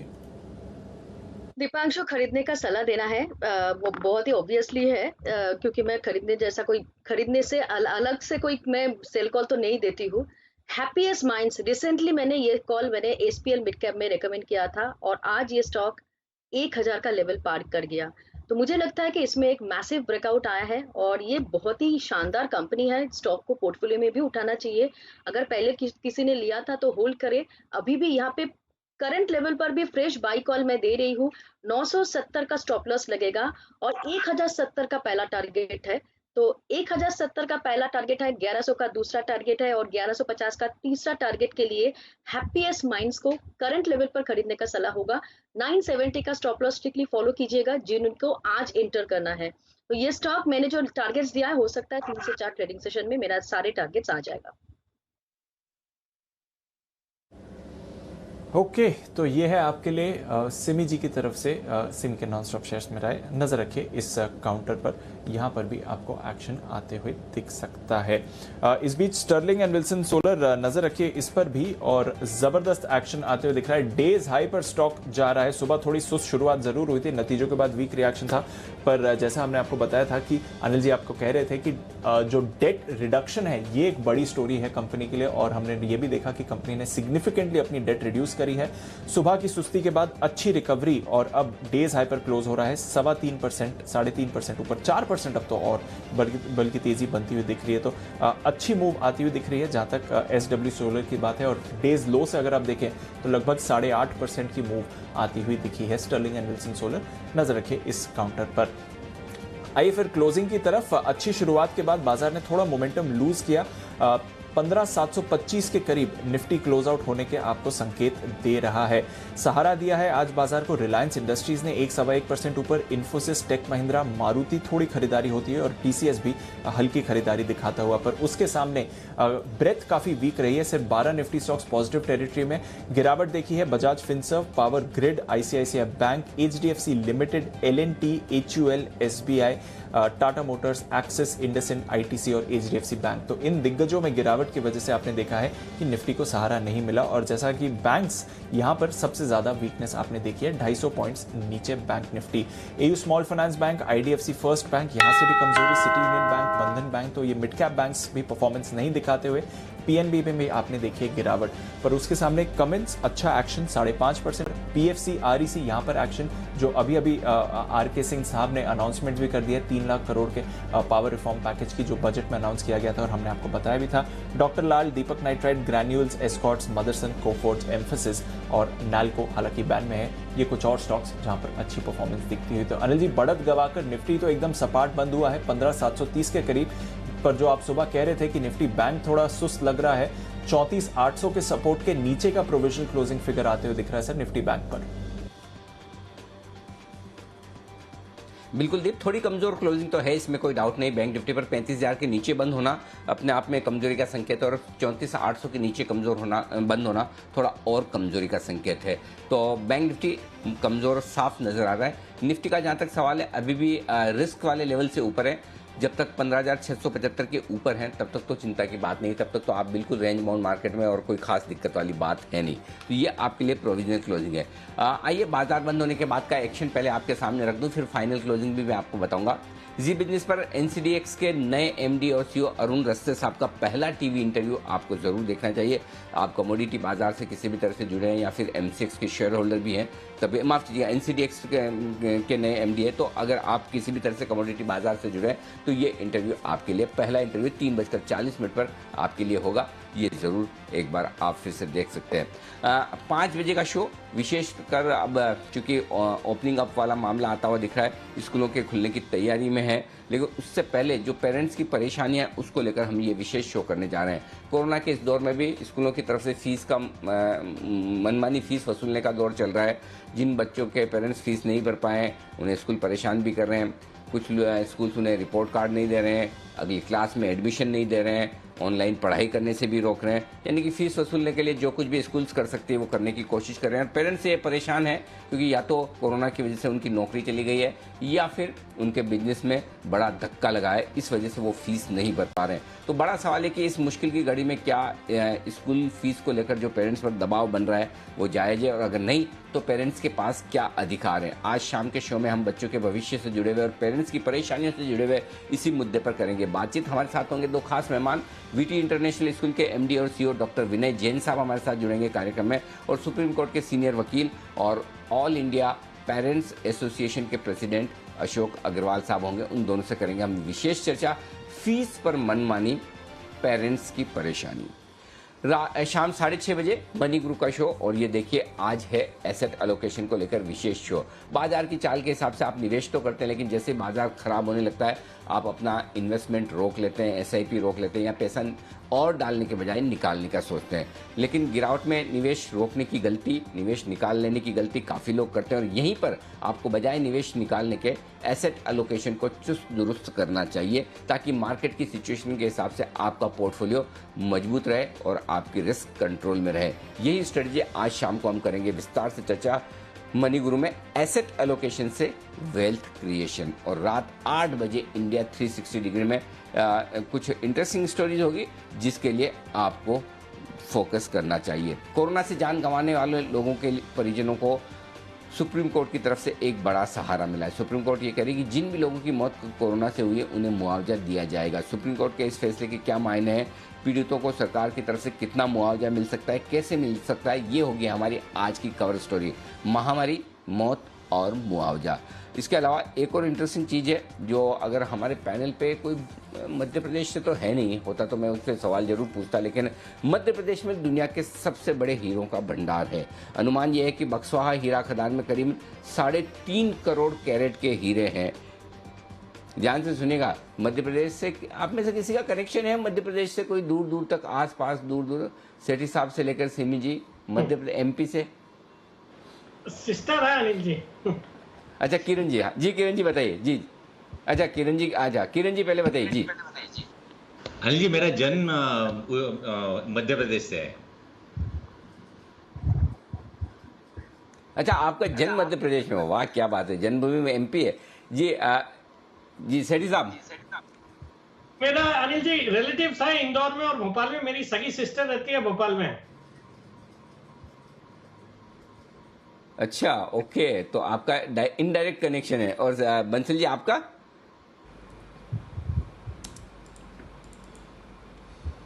अनिल जी सेम, अनिल जी मुरैना, ग्वालियर, भिंड, भोपाल, इंदौर, अनिल जी सब जगह रिलेटिव्स रहते हैं। अरे वाह क्या बात है।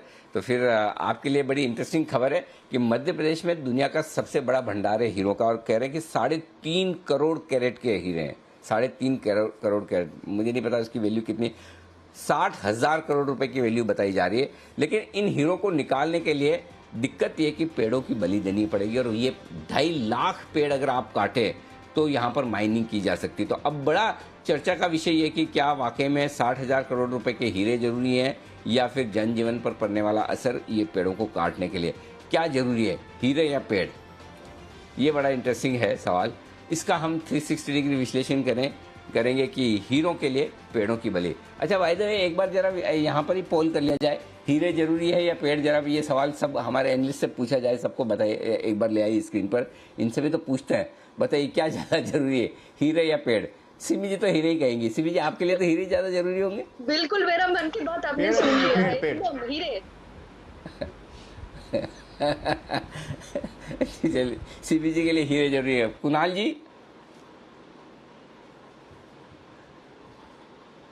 अगर अनिल जी मिलने वाले हों तो हीरे जरूरी हैं, और अगर मिल नहीं रहे हो तो अनिल जी पेड़ जरूरी हैं। वाह, आप तो पक्का है ना राजनीति में सक्सेसफुल होंगे, आपको कोई रोक नहीं सकता जी। अच्छा सिमी जी कुछ और कहना चाहती है? सिमी जी कुछ कहना चाहती हैं आप और? जी अनिल जी अभी आप अगर पोल करेंगे तो 90% जो एनालिस्ट यहाँ पे बैठा है ना, सब सारे ट्री कहेंगे, पर मन ही मन में हीरे ही है। पर आपने आप मतलब टीवी में बोलने के लिए पेड़ कहेंगे, किसी के पास पेड़ नहीं चाहिए, सबको हीरा ही चाहिए।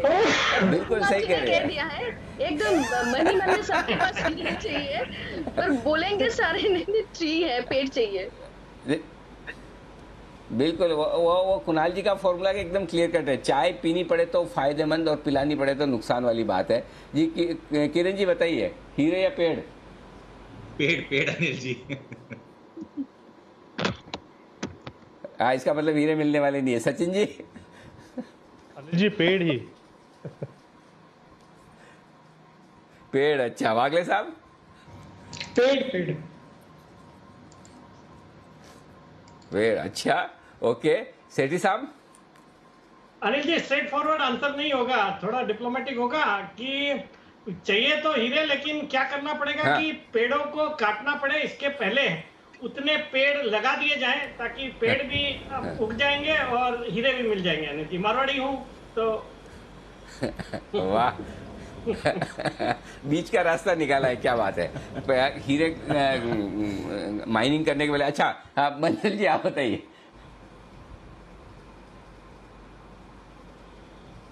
अनिल जी, मेरा तो अनिल जी नो कमेंट्स। अनिल जी, थोड़ी देर पहले किरण जी ने बुल ट्रैप करा, आपने बोला, मैं तो सिर्फ फंसा था अनिल जी और फंस गया। तो अनिल जी इस समय मैं चुप रहूंगा, मेरा नो कमेंट्स है अनिल जी, नोटा। देखिए ऐसा देखो वैसे जी, ऐसा बीच में आप खेलना तो पड़ेगा, ऐसा बीच में छोड़ के नहीं जा सकते। ऐसा है, गेम के बीच में कैसे जा सकते हैं? ये तो गलत बात है एक्चुअली। ऐसा दिल पे थोड़ी लेते हैं बंसल जी, कभी मौका लगेगा तो वापस देखो, हमने भी तो आशीष जी के मजे लिए ना, ऐसा नहीं है। चलिए कोई बात नहीं, लेकिन अगर बंसल जी ना कुछ नहीं बोल रहे, नोटा का इस्तेमाल कर रहे हैं, इसका मतलब ये है मन में तो हीरा है और मुंह से पेड़ बोलना है, दोनों बोलेंगे तो फंसेंगे, इसलिए हीरे ही बंसल जी के माने जाएं, ये क्लियर कट है। चलिए ओके, आप सबसे आज अब विदा लेने का वक्त है। बहुत बहुत धन्यवाद आप सबका हमारे लिए वक्त निकालने के लिए। कल सुबह आपसे फिर सबसे होगी मुलाकात। मुझे और दीप को दीजिए इजाजत। नमस्कार।